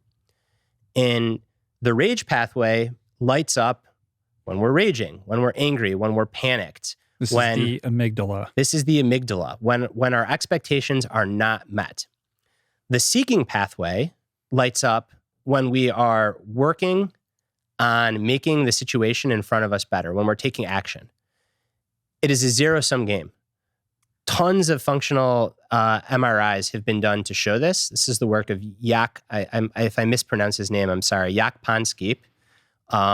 Is the neuroscientist that identified these pathways. There are 7 in total, but the 2 we're talking about here are rage and seeking. So the rage and seeking pathway cannot be turned on at the same time. And we know this in our day-to-day life because you can't be really pissed off and working to solve a problem at the same time. Like it down-regulates the level of being pissed off. So to me, responding instead of reacting is really about activating our seeking pathway so that our rage pathway diminishes. And then we can hopefully make productive steps towards dealing with whatever it is that we're confronting. And when we make that better choice and repeat it, we're activating that. It's a muscle. Dopamine. What is it? The dopaminergic. That's it. Pathways that reinforce over time those better behaviors. Yep. And this is where psychology and neurobiology meet. So a psychologist would call this self-efficacy. Having confidence that you can endure change and take productive action in challenging situations. And a neuroscientist would say it's the dopaminergic pathway.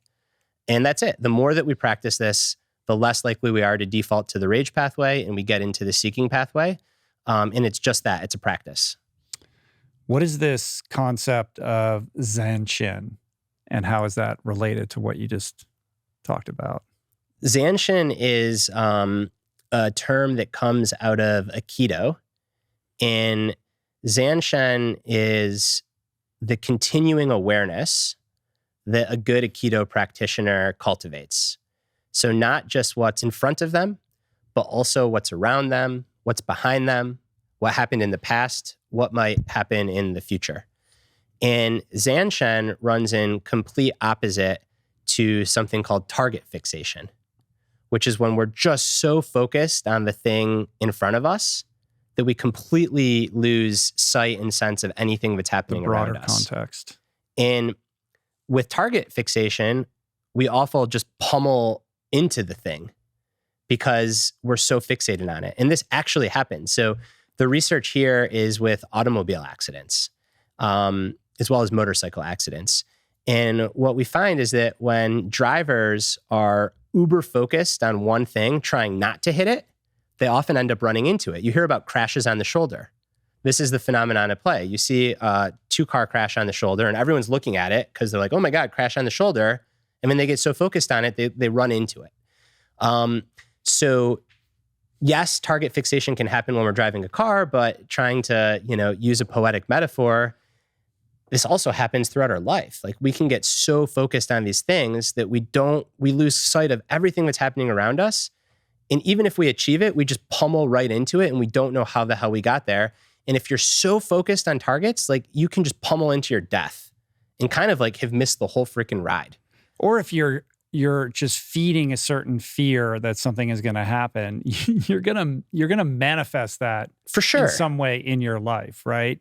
If you're just fixated on like worrying about this one thing, like chances are that's probably going to show up for you. Yeah, and the more if you can't transcend that fixation. And the more that we can cultivate this kind of continuing awareness or this ability to see the whole field, not just the thing that we're looking toward, the better we feel and the better we do. Because like alternative paths might open up and those might be better paths to getting to where we want to go. Another example, because I pride myself on really having these insights grounded in research, is summit fever with mountain climbers. It's the ultimate target fixation.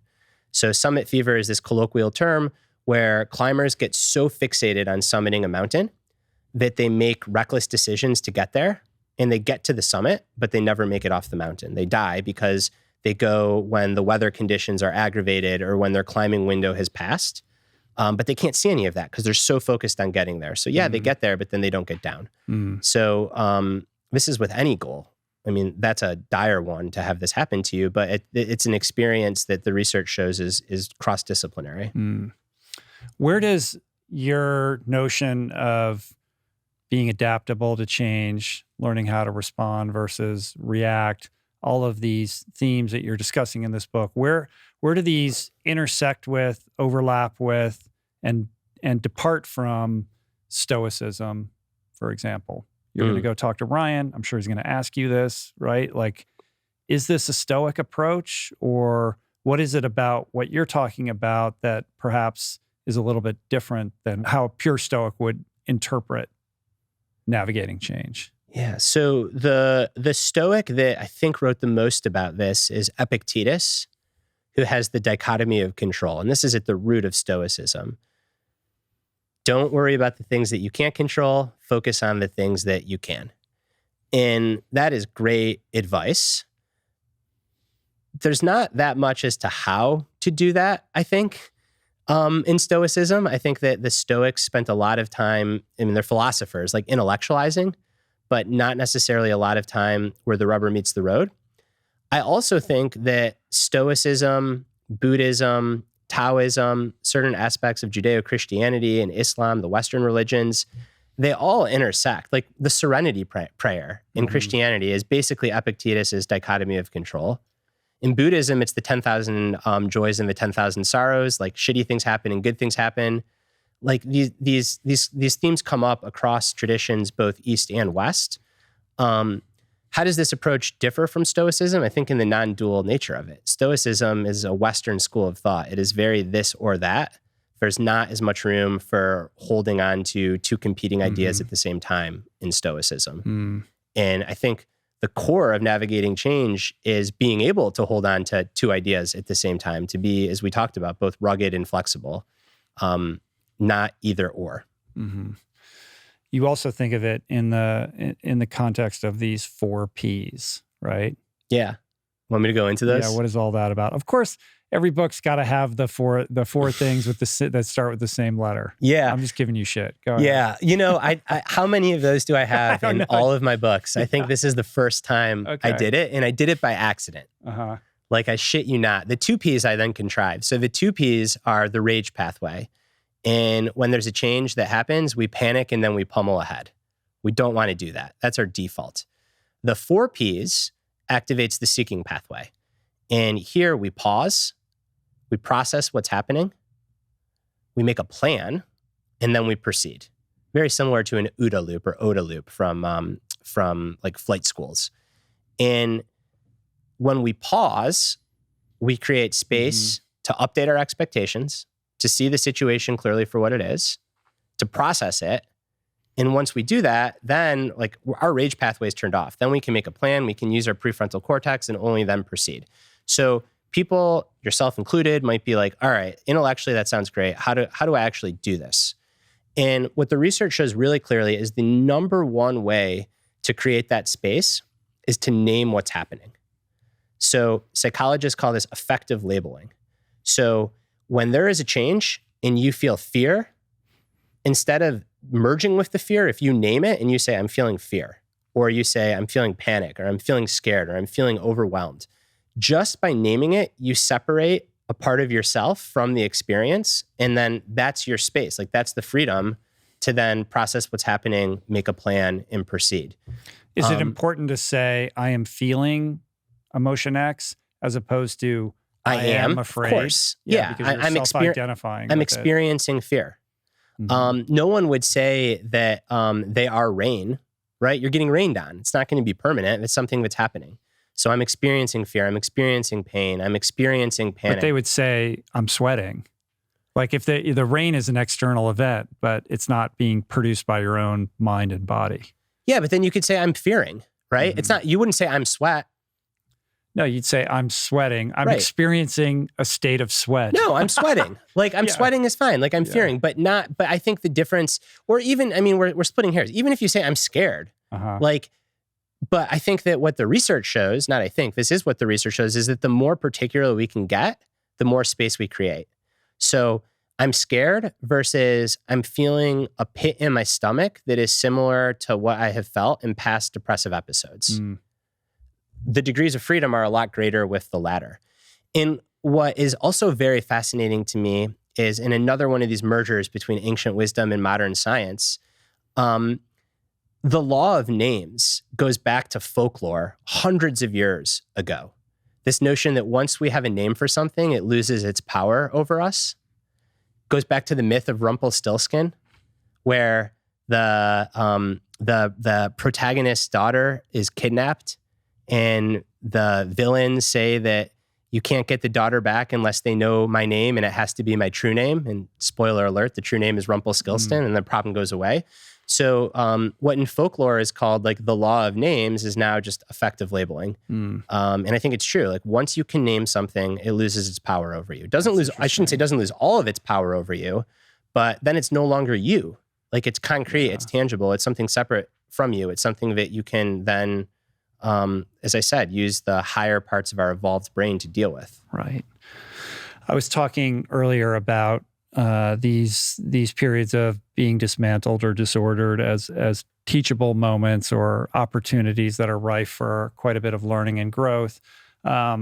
You sort of contextualize this as extracting meaning, right? Like, how do you find meaning through this process of order, disorder, reorder? And maybe it would be illustrative for you to talk about that in the context of your OCD, because you have a lot to say around the kind of temporality of engaging with that process of trying to find meaning.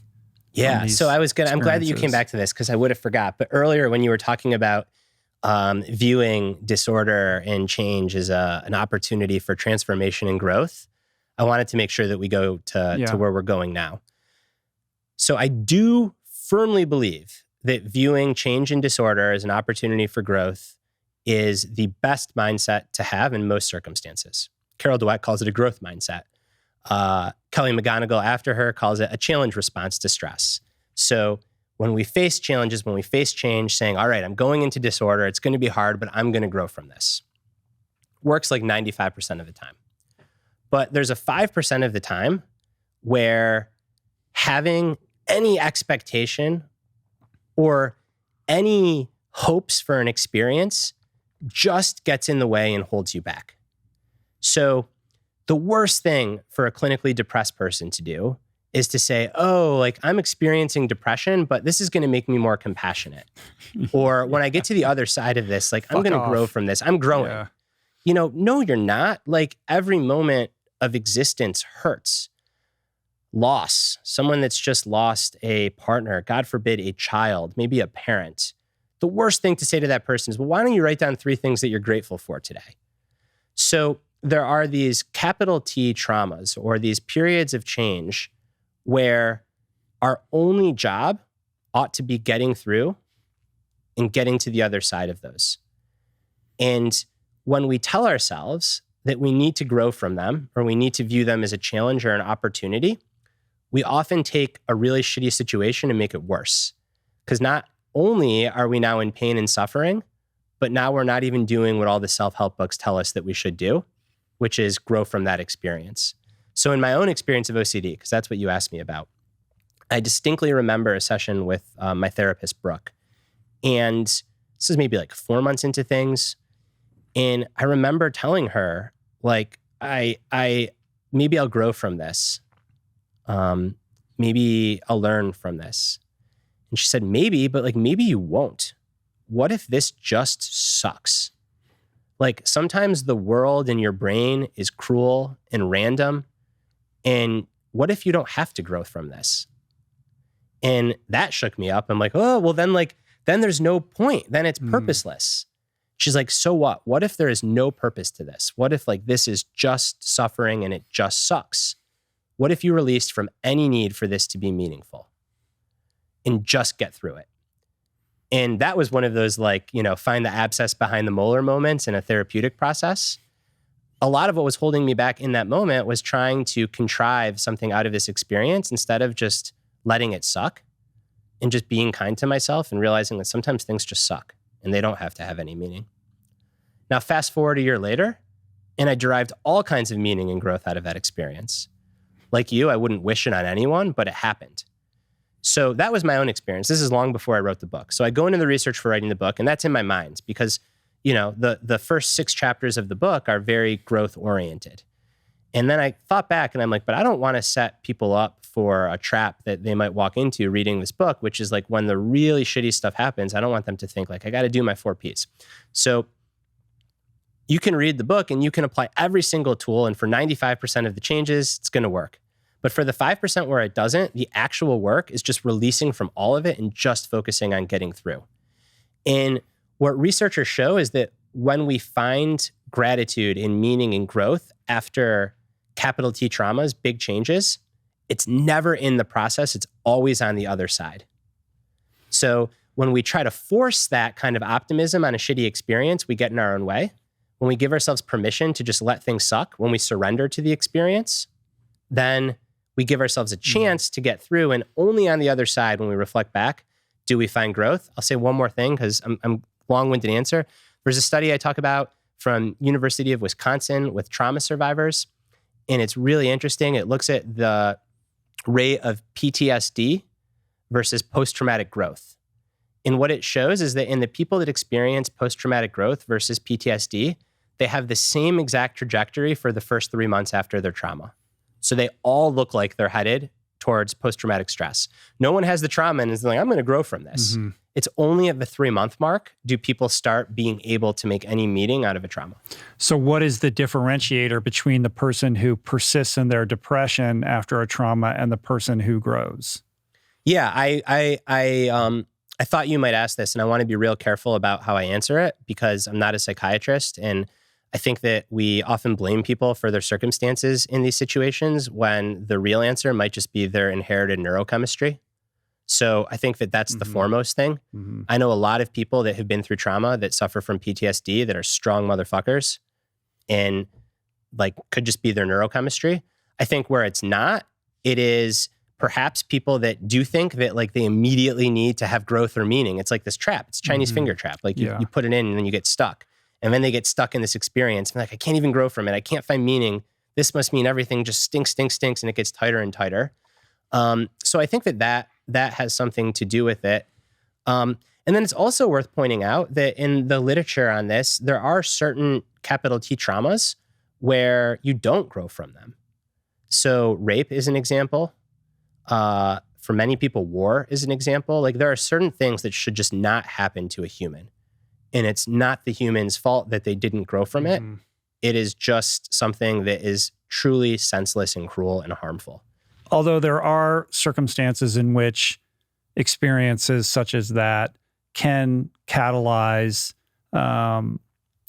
growth in the form of finding purpose and making sense out of that. I'm thinking of somebody who becomes an activist as a way of reclaiming some level of agency out of that victimhood and becoming a voice for other people, or endeavoring to change the laws or whatever, or create greater awareness around the thing that happened to that person so it doesn't happen to more people. Yeah, and that's the pathway out for sure. But I just want to be careful to mention or to be really explicit that I think that not everybody can do that. And sometimes it's situational, but sometimes it's just like purely the experience that they went through was so traumatizing, or the combination of the experience and their own neurochemistry. But yeah, the flip side of that is people go through like the worst horrors of horrors. And then when they're in it, they give themselves permission to just be in the suck and get through it. And then they do get to the other side. And as you said, a way to reclaim agency is to try to do something productive about it. But certainly your point rings true in that when you're in the midst of an acute experience, your job is to have the experience, not try to extract meaning out of it. Yeah, right? Like that's not going to work. Like when you're suffering or something horrible is happening and you're just trying to survive it, your job is to survive it, right?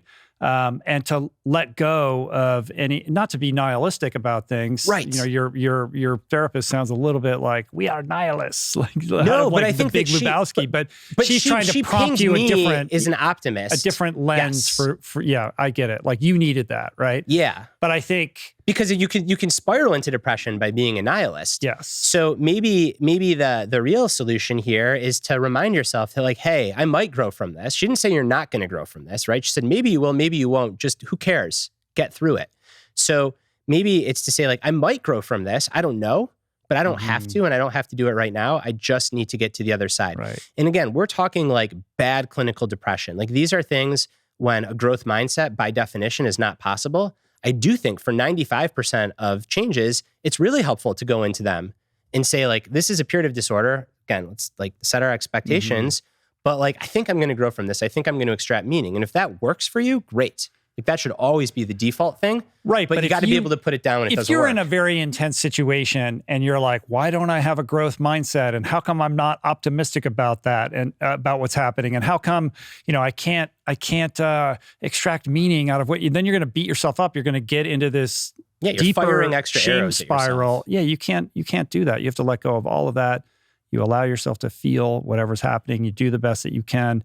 And then slowly over time, that meaning will reveal itself to you, or you, because humans are good at this, pattern makers, whatever, you're going to end up attaching some kind of meaning to it that will be meaningful and instructive for you to help your brain and your body make sense of what occurred.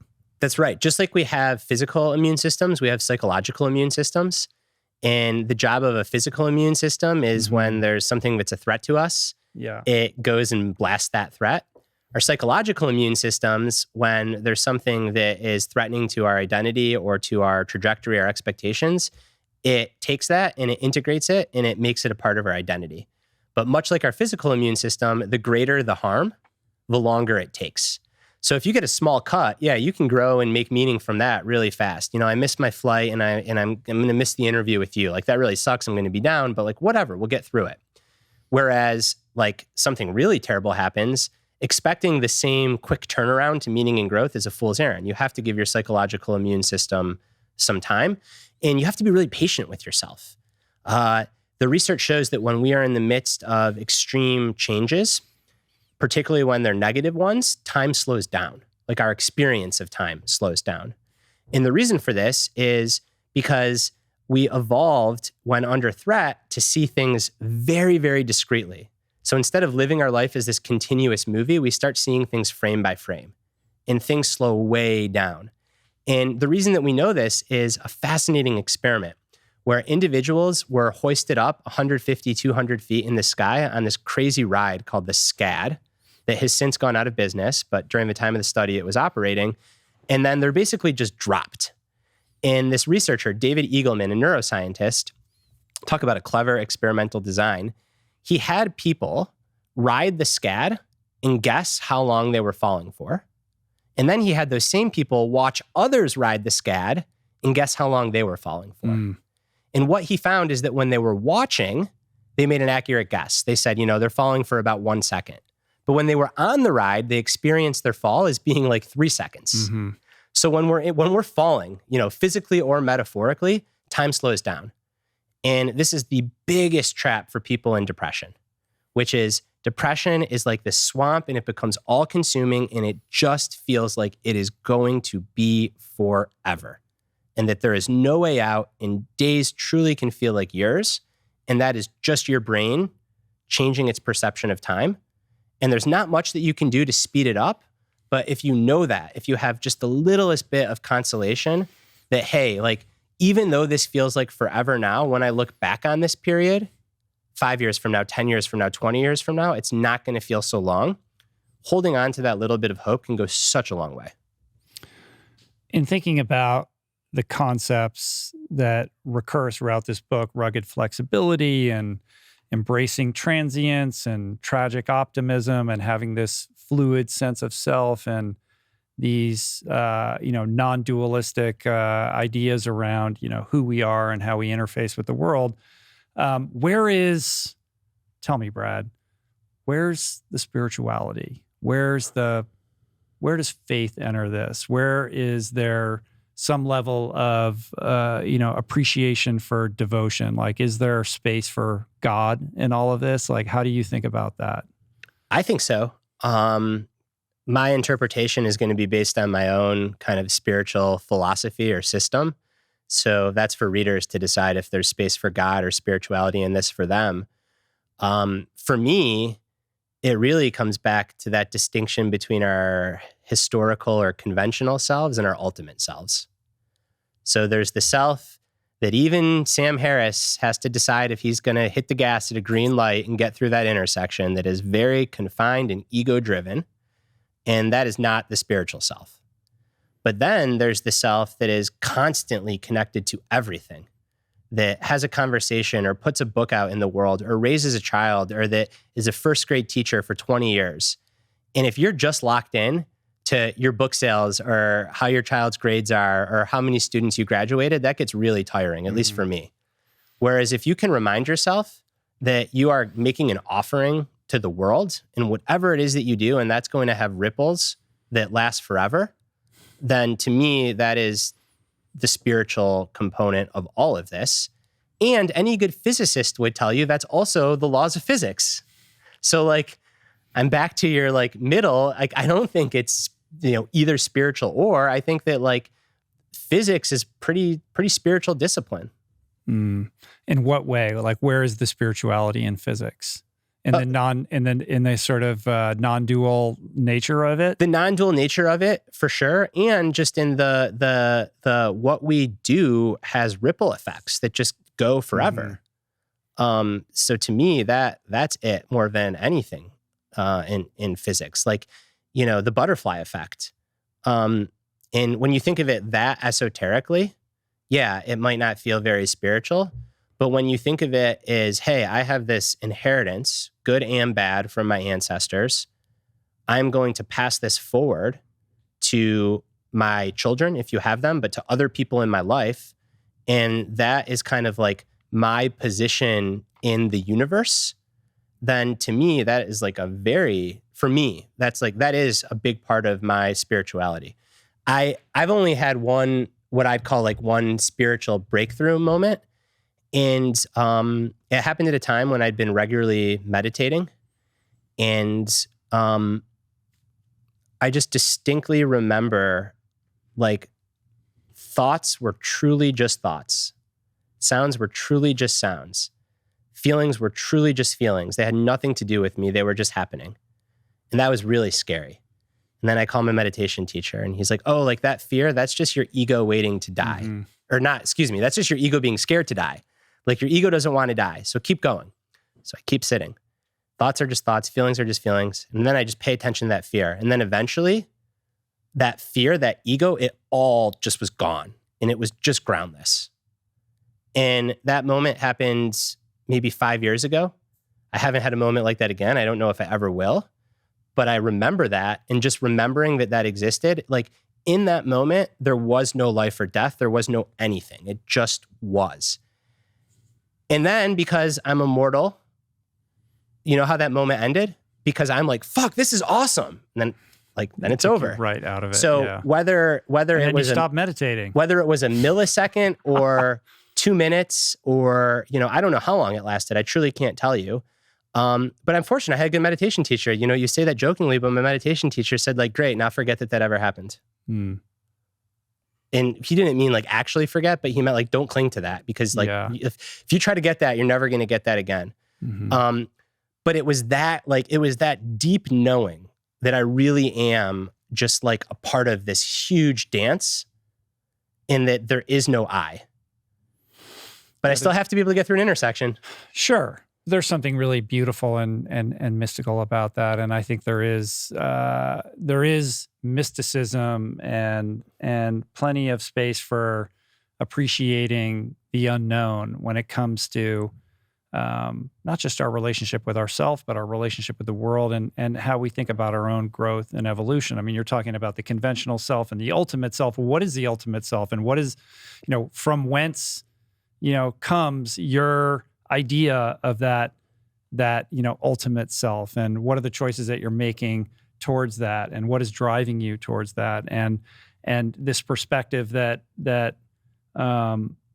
unforeseen events, the allostatic nature of the universe is such that things are going to get thrown in your path, and you have a choice to kind of look at them as opportunities for growth and tell yourself that is happening for me rather than to me. And again, I want to be sensitive to, it's like bad things happen. I'm not saying that everything is, is there for you to grow, like there's tragedy all over the place. But in the everyday experience of life, when you're kind of thrown off track, like if you can look at it and say, where's the opportunity here? How can I grow through this? How can I make a different choice that will move me towards that ultimate self, or at least a little bit more in the direction of that aspirational version of who I'd like to be? I think that's all spiritual and magical and mystical. And you're not going to find answers in physics or necessarily in psychology, at least not ones that are going to be satisfying and reductive enough to help you kind of have a very tactile sense of how everything operates, beyond our five senses. Yeah, that's right. I could not agree more. The Buddha was purported to say that my teachings aren't the moon, but I can point at the moon. And I think that all the science and psychology, like it's all pointing at the moon, but it's not the thing itself. And it's also, an intellectual cut. Right. And like, who knows? I'm open-minded. Maybe we're making all the wrong cuts. The new telescope, like I'm so utterly convinced that there's other life out there that probably is significantly more knowledgeable and maybe makes better cuts and makes so much more sense out of things. Just the difference between East and West culture, imagine like East and West galaxies. And I think like for me, part of spiritual practice is just being open and curious to all of that. I did just catch myself because like the reason I'm confident that there's other life is because of science, like just probability theory. Like, of course, there's other life. But I don't think they have to necessarily be in opposition, science and spirituality. I'm going to resist the temptation to turn this into a UFO podcast. I could like bite on that. But that is, so not UFOs. I don't know enough. I haven't like gone into that, but I know a lot of smart people have. It's nuts that there was that, hearing in front of Congress. It's like, this is Fox Mulder actually happening. It's wild. Yeah. So what I will say is that in my own growth, and I just have to, it's an area for me, and particularly for the version of me that's on the internet, is I have to be really careful. I can be skeptical about things, but I never want to be cynical. Mm-hmm.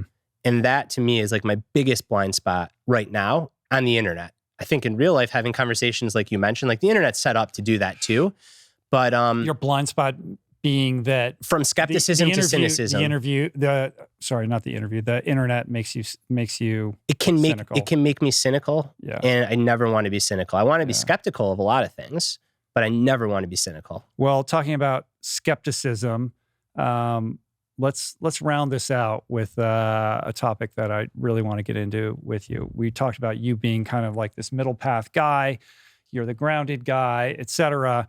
I don't know how grounded I am. Well, it's a title of a book. You're kind of like, well, some of this, some of that, not too much of anything. And I think maybe the first time that we ever talked, it was really over this shared sensibility around like the life hacking movement. And you wrote the original Go article. Yeah, and being like, sort of anti-hack in our approach to life and appreciating the journey and, hard things are hard, et cetera. Stop taking shortcuts.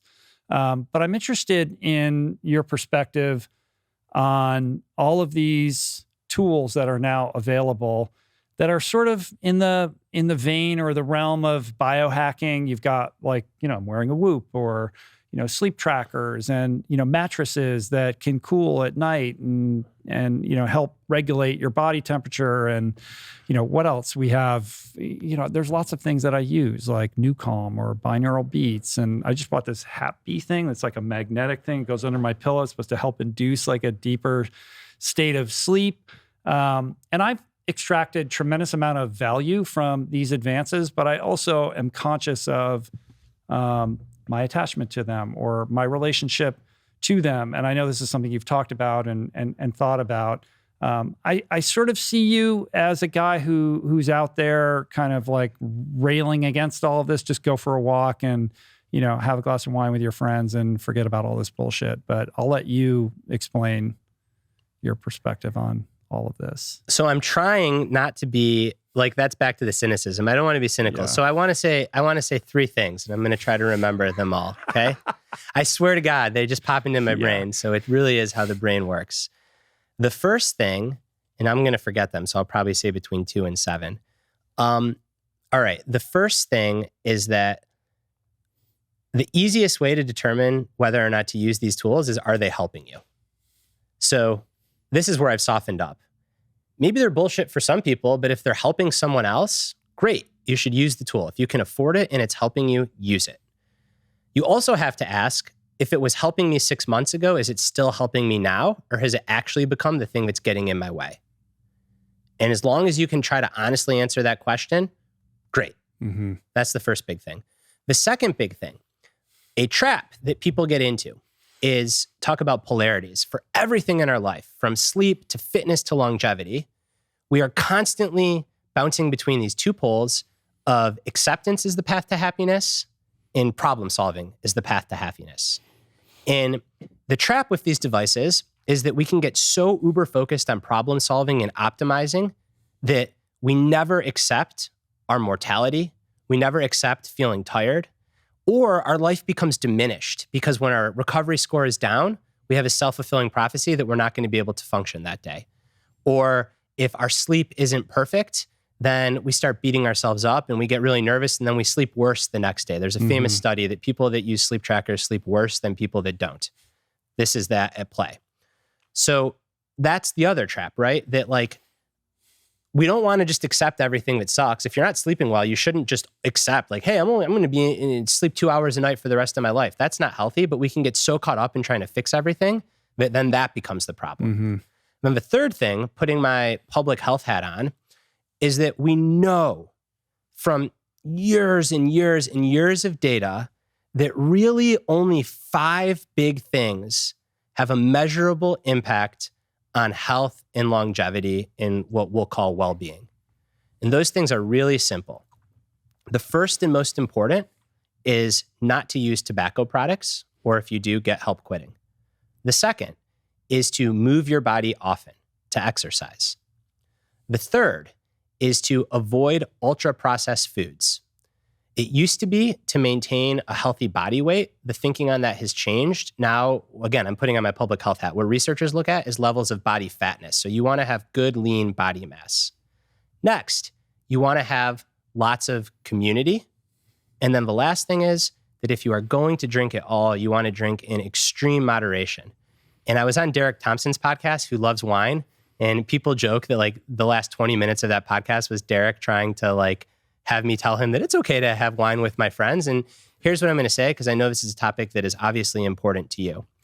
I think that sobriety is a great choice, and there is zero downside to sobriety. I think that if you are somebody that does not experience any substance use issues and you enjoy drinking, there is nothing wrong with having under 5 drinks a week, so long as they're not all at once. But that presupposes that 1 drink doesn't lead to 2, doesn't lead to 3, or you're drinking to run away from something. The research right now shows that at 3 to 5 drinks, you start to see the littlest dip in mortality rates and morbidity, so like health. And under 3 drinks, it's basically a wash. I think the people that like hold up, I'm cutting alcohol, I'm cutting caffeine, I'm doing cold plunges is like a moral system, almost like a Protestant religion of like purification. That kind of annoys me and I think can be somewhat dangerous. But the flip side is, if you are someone that has at all struggled with substance use, you look around at the world and you're like, why the fuck are we just selling poison, and is poison such a part of the culture? And I'm equally empathetic to that argument. In me, myself, I have like 2 drinks a month. I'm very fortunate that I don't have any sort of dependency, but I also don't drink because I feel like shit when I do. Super interesting to hear you share that. I'm feeling lots of feels with what you just shared. I think it's interesting. There's a weird,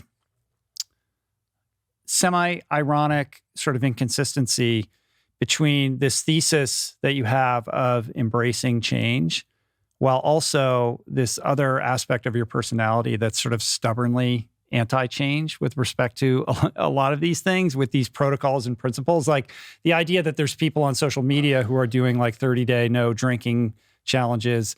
There's some piece inside of you that is irked by that. Well, I think it's interesting. Maybe I want to push back. If it's like virtue signaling or something. But it's not the change. But it's a cool, like in the world of challenges, this is not the Tide Pod challenge. No, this is a good challenge. Thing. And that's what I just said. Okay. I have no problem with it. I think my challenge is when it is wrapped up in this like performative virtue signaling. I understand that. And I'm also, but you said something and I want to push back. No, I am open to these things working. I really am. That's why I said like use any of these tools if they help you. What I'm not open to is pseudoscience junk, which is what so much of this is. Because so much of my coaching practice is me unwinding pseudoscience junk. Now, if there is a strong evidence base behind any of these things. So here's an example where I have a really open mind is with psychedelics. Now, I don't know what the outcome is going to be. My sense is that they will be a really effective tool in the toolkit to treat mental illness. And they'll have indications for certain people in certain situations with certain circumstances, and they'll work very well. That is very different, though, than some of these other things that like truly have no evidence base. But this is, to be fair, this is like where I need to be careful to remain skeptical and questioning, but not become cynical. Yeah, I think that, first of all, with respect to alcohol, it's pretty hard to make the case that there's anything healthy about drinking at all, even 1 drink. The only argument being that it's a social lubricant that puts you in a position to be around friends and share some kind of, community-based experience. But if you can't have that without alcohol, then that's something you really need to look into. I completely agree. And that's what I said on this podcast with Derek Thompson, which is like the problem isn't that people don't want to drink. The problem is that we feel that we need alcohol to be a part of gathering in community. Do it over coffee or tea. And I like the idea, particularly with younger people, that there's a pushback against this just acceptance of alcohol being part of the culture. And I think that's a really cool shift. So it's something I definitely celebrate. But when I look at these devices, saunas, cold plunges. Can I say, sorry, one more thing before we move off alcohol, because it's important. We talk a lot about the opioid epidemic, but there's, I think, I wish I could call my colleagues in Michigan to double check the stat. It's either 1 or 2 years, but there's only 1 or 2 years where more people have died from opioids than alcohol. So like, I'm right there with you on alcohol. I think it's batshit crazy that it is drug. Such a, just an enormous part of the culture. However, I'm also not going to judge the person that doesn't have a substance use issue that can go to a brewery and have a beer and enjoy it and get on with their life and be totally fine. Right. That's not me. Yeah, but we're different. But of course that's not. We have different experiences. Yeah, I know. When I think about these technological breakthroughs, these devices, whether it's a GPS watch or a Whoop, sleep tracker, et cetera, I think about, and I see resistance to them out there because I've gotten a lot of value out of them. Yeah. I think about like the pace clock on the deck when I was a swimmer, and the guy who's saying, what do you need a pace clock for? Or like, why are you using a stopwatch? These are just tools. They're neutral. It's your relationship to them. Are they helping you? Are they not? And I could tell you that, getting in anything that's connecting me to what my body is doing and giving me information helps me make better decisions. And I can tell you that my sleep has improved because I'm much more connected to what's happening with my HRV, or what is my resting heart rate, and what happens when I, eat this food or that food or at this time versus that time in terms of my sleep quality. And when you talked about the pillars, like it's sleep, it's fitness, movement, right? It's nutrition. It's these are like very basic things. And I look at these tools as just a way of giving you information about what your body is doing so that you can be more informed about making better decisions that will be beneficial. I do agree that you can get too caught up in scores and metrics and things like that become predictive of behavior in an unhealthy way. But I think what they do is, like, in a way, like, here's the example I would give. As a swimmer, I would do, let's say I'm doing a set of 10 times 100 on a certain interval. As a young person, I wouldn't know when I was coming in what the pace clock would say. But by the time I was 18 or 19 or 20, I was so in tune with my body, I could tell you what the pace clock said before I touched the wall, and I could tell you what my heart rate was. Like, you have that level of deep integration with yourself. But that tool helped me make that connection. And I think these things are no different. And when I reflect upon where most people are, like, I'm pretty in tune with my body, you are as well. But there's a lot of people who are walking around, they're just totally detached from their body. They don't even know what it's like to feel good. They don't know what their heart, so these are really powerful tools to get people more engaged and emotionally connected to what their body's doing, where they go, wow, I didn't realize that was happening. Like, oh, I see that graph. Holy shit. Like, maybe I shouldn't drink a big gulp right before I go to bed, or whatever it is. So I'm with you. That was my first principle, right? Like, you ask yourself, is this tool helping me? And if it is, then use it. Mm-hmm. What you're describing in talent research, we call the 4 levels of competence. Have you heard of this framework or no? No. So the first level is unconscious incompetence. In here, you don't know that you don't know what you're doing. And no tools are going to help you. You need to read some books and get some coaching. Then the next level is conscious incompetence. Mm-hmm. So this is when you know that you don't know what you're doing.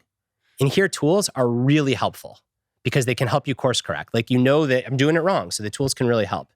Then the third level is conscious competence. So you know that you know what you're doing. You're effortlessly thinking about what you have to do. This is you looking at that pace clock, and you're really competent, but you're very conscious of what you're doing. And then the fourth level is unconscious competence. And this is like excellence, mastery, flow, where you don't need the pace clock, you don't need any of it. So the tools help you, as you said, get to that point.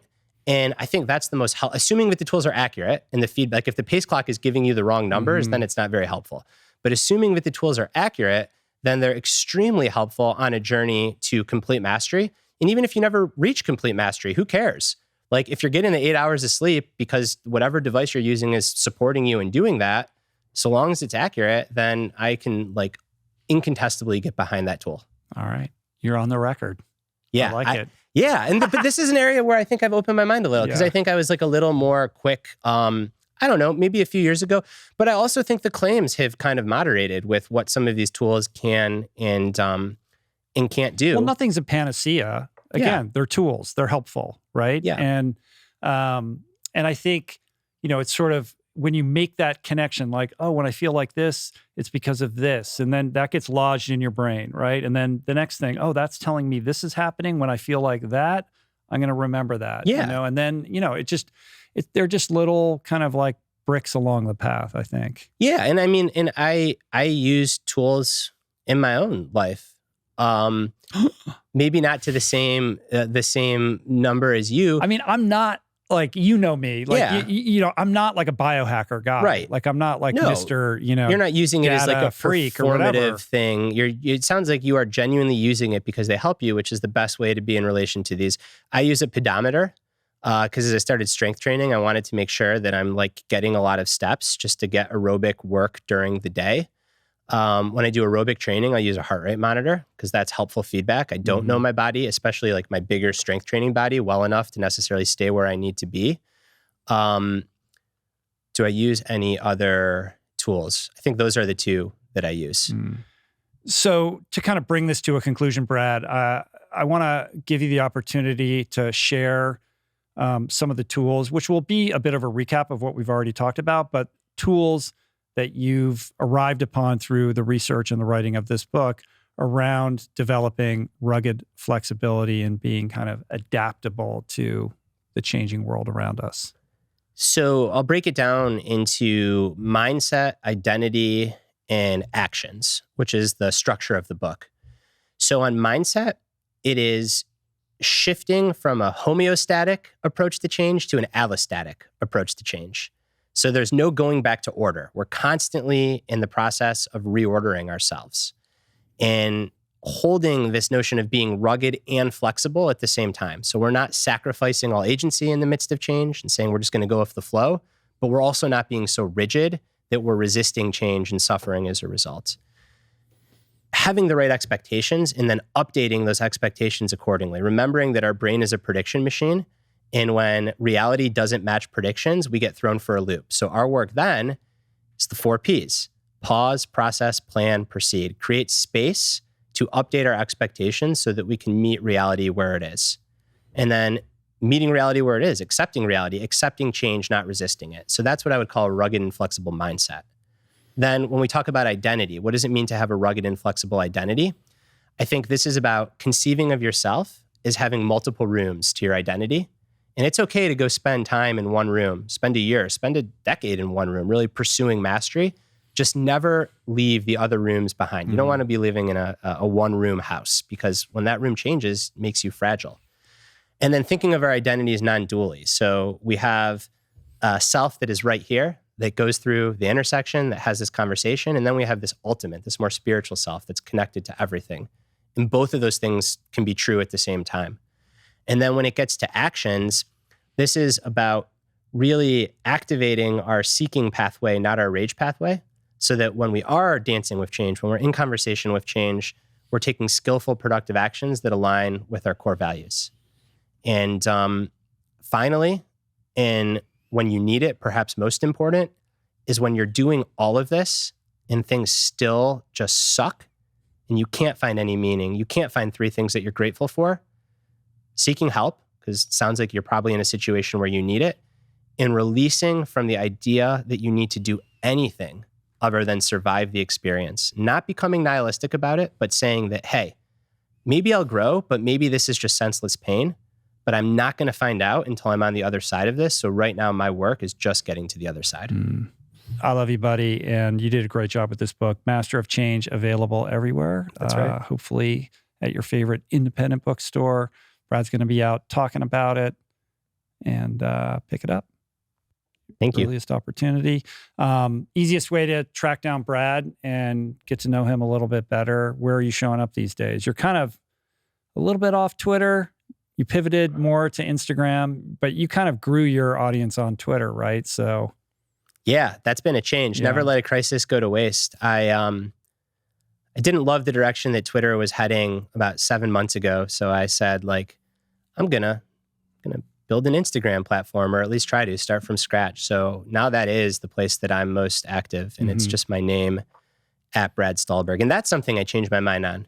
I thought Instagram was by far the worst of all the platforms, and it is by far my favorite platform. I told you a long time ago. I was consumer. like, what are you doing? You were like so attached to just being a Twitter guy. Yeah, so you were right. That's cool. And the Growth Equation and the Growth Equation podcast, I'll link up all the links to all that stuff in the show notes as usual. Thanks. It's always a pleasure. That's it, man. We did it. Peace.